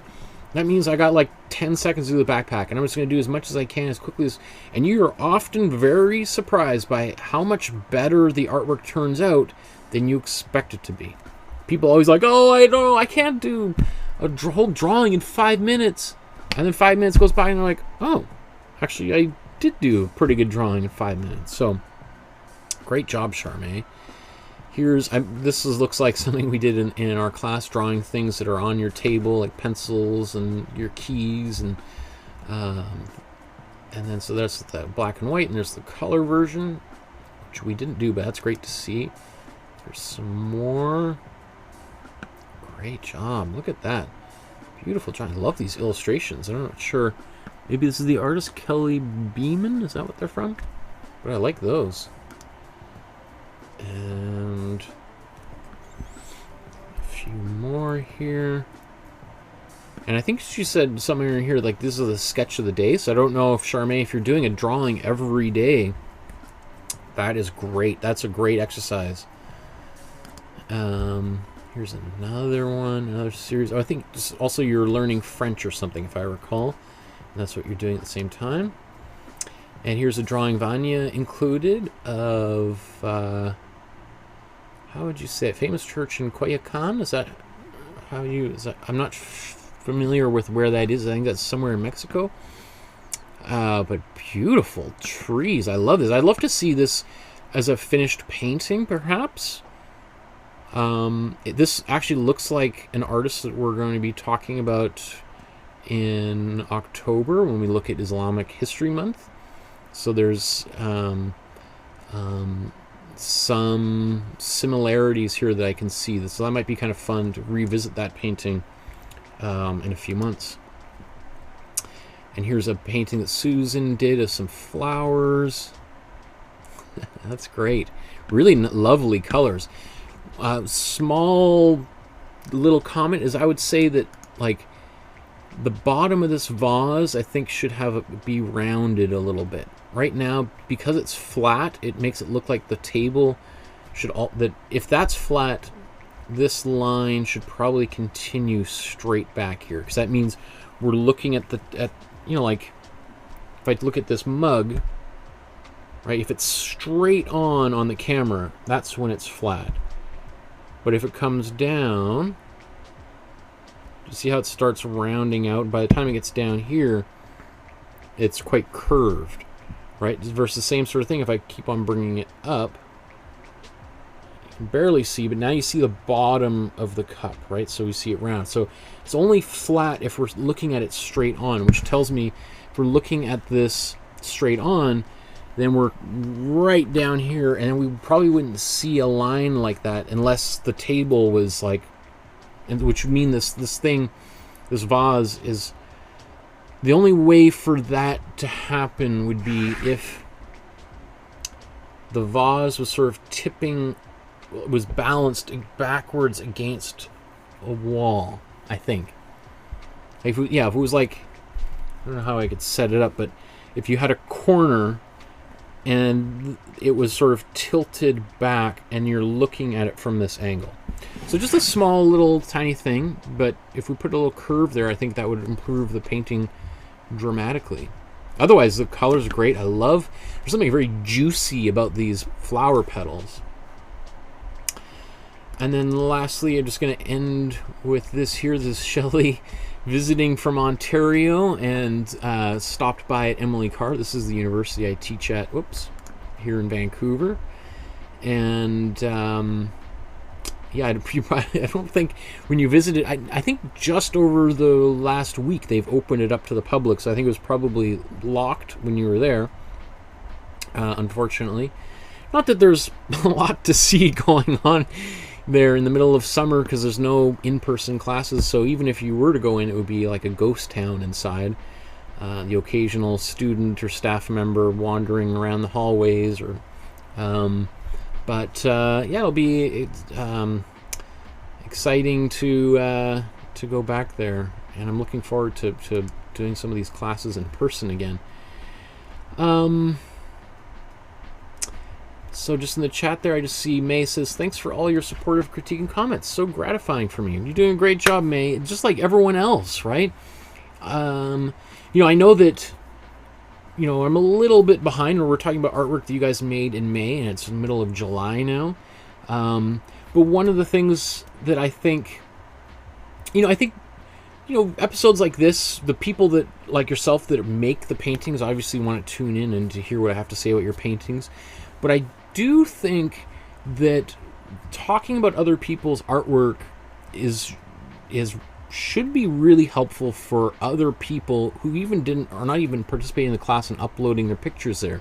Just sort of, because you could probably see a little bit of yourself in every single person's artwork, and whatever I say should be transferable to you. You can take little things away and use them for other. For your own artwork. I mean, that's what I tell my students when we, in like classroom situations in university, what we have is like every few weeks we have what's called a critique or a crit, and everyone is sitting in the room together, and people take turns hanging their work on the wall or projecting it, showing like a PowerPoint presentation of the work they're working on. And I try to get the students to do most of the talking, and I try to facilitate the discussion as like a moderator, but get them to talk about each other's work, which is because I think that's one of the most important aspects of becoming an artist, is obviously learning to paint and draw and stuff, but it's also really important to learn how to talk about artwork and how to think critically about other people's artwork, and to offer advice to other people, and also because then ultimately what you want to be able to do is, when you graduate from art school, is to be able to bring that same critical mind towards your own artwork. So when you're sitting in your basement or your kitchen table and you're making a painting, you can look at it like a stranger would look at it and think about what is working, what's not working, and how we can improve this painting, and how we can make it say what we want it to say.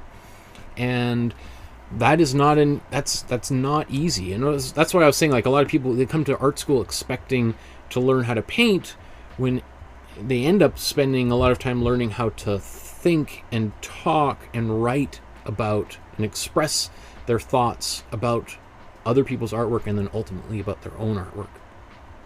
So I don't know where I was going with that, but it is like what I was hoping is that, even if I'm not talking about your artwork, that you find something of interest when I'm talking about other people's artwork that you can apply towards your own thing, because I would say most of us all are dealing with the same sort of kinds of issues when it comes to any one of these paintings. So anyway, I'm going to let my voice take the afternoon off. Tomorrow at the same time, at 1 o'clock Pacific time here on the West Coast, we're going to be painting a painting of Nelson Mandela, the great freedom fighter, the inspiration for millions and millions of people around the world to take action and to improve our communities, to promote reconciliation and peace and celebrate diversity. I'm just getting shivers thinking about him. And there are lots of great movies that have been made over the decades about him. So if you want to check any of those out, there's lots of films. I don't think there's really any on Netflix or Prime, so you probably have to go to your local video store to rent them if they're around, or maybe on YouTube you can rent some movies on YouTube. But that might be something of interest for us to talk about tomorrow during the painting session. Is, if you've watched some of those more recent films, or if you've read any of the things that he's written, or even check out just an interview or two of him speaking. He's unfortunately he's passed away, I think, about 20 years ago now. But I remember growing up as a kid. I remember that whole, I feel like it makes me sound like a really old man now. But I remember the end of apartheid in South Africa.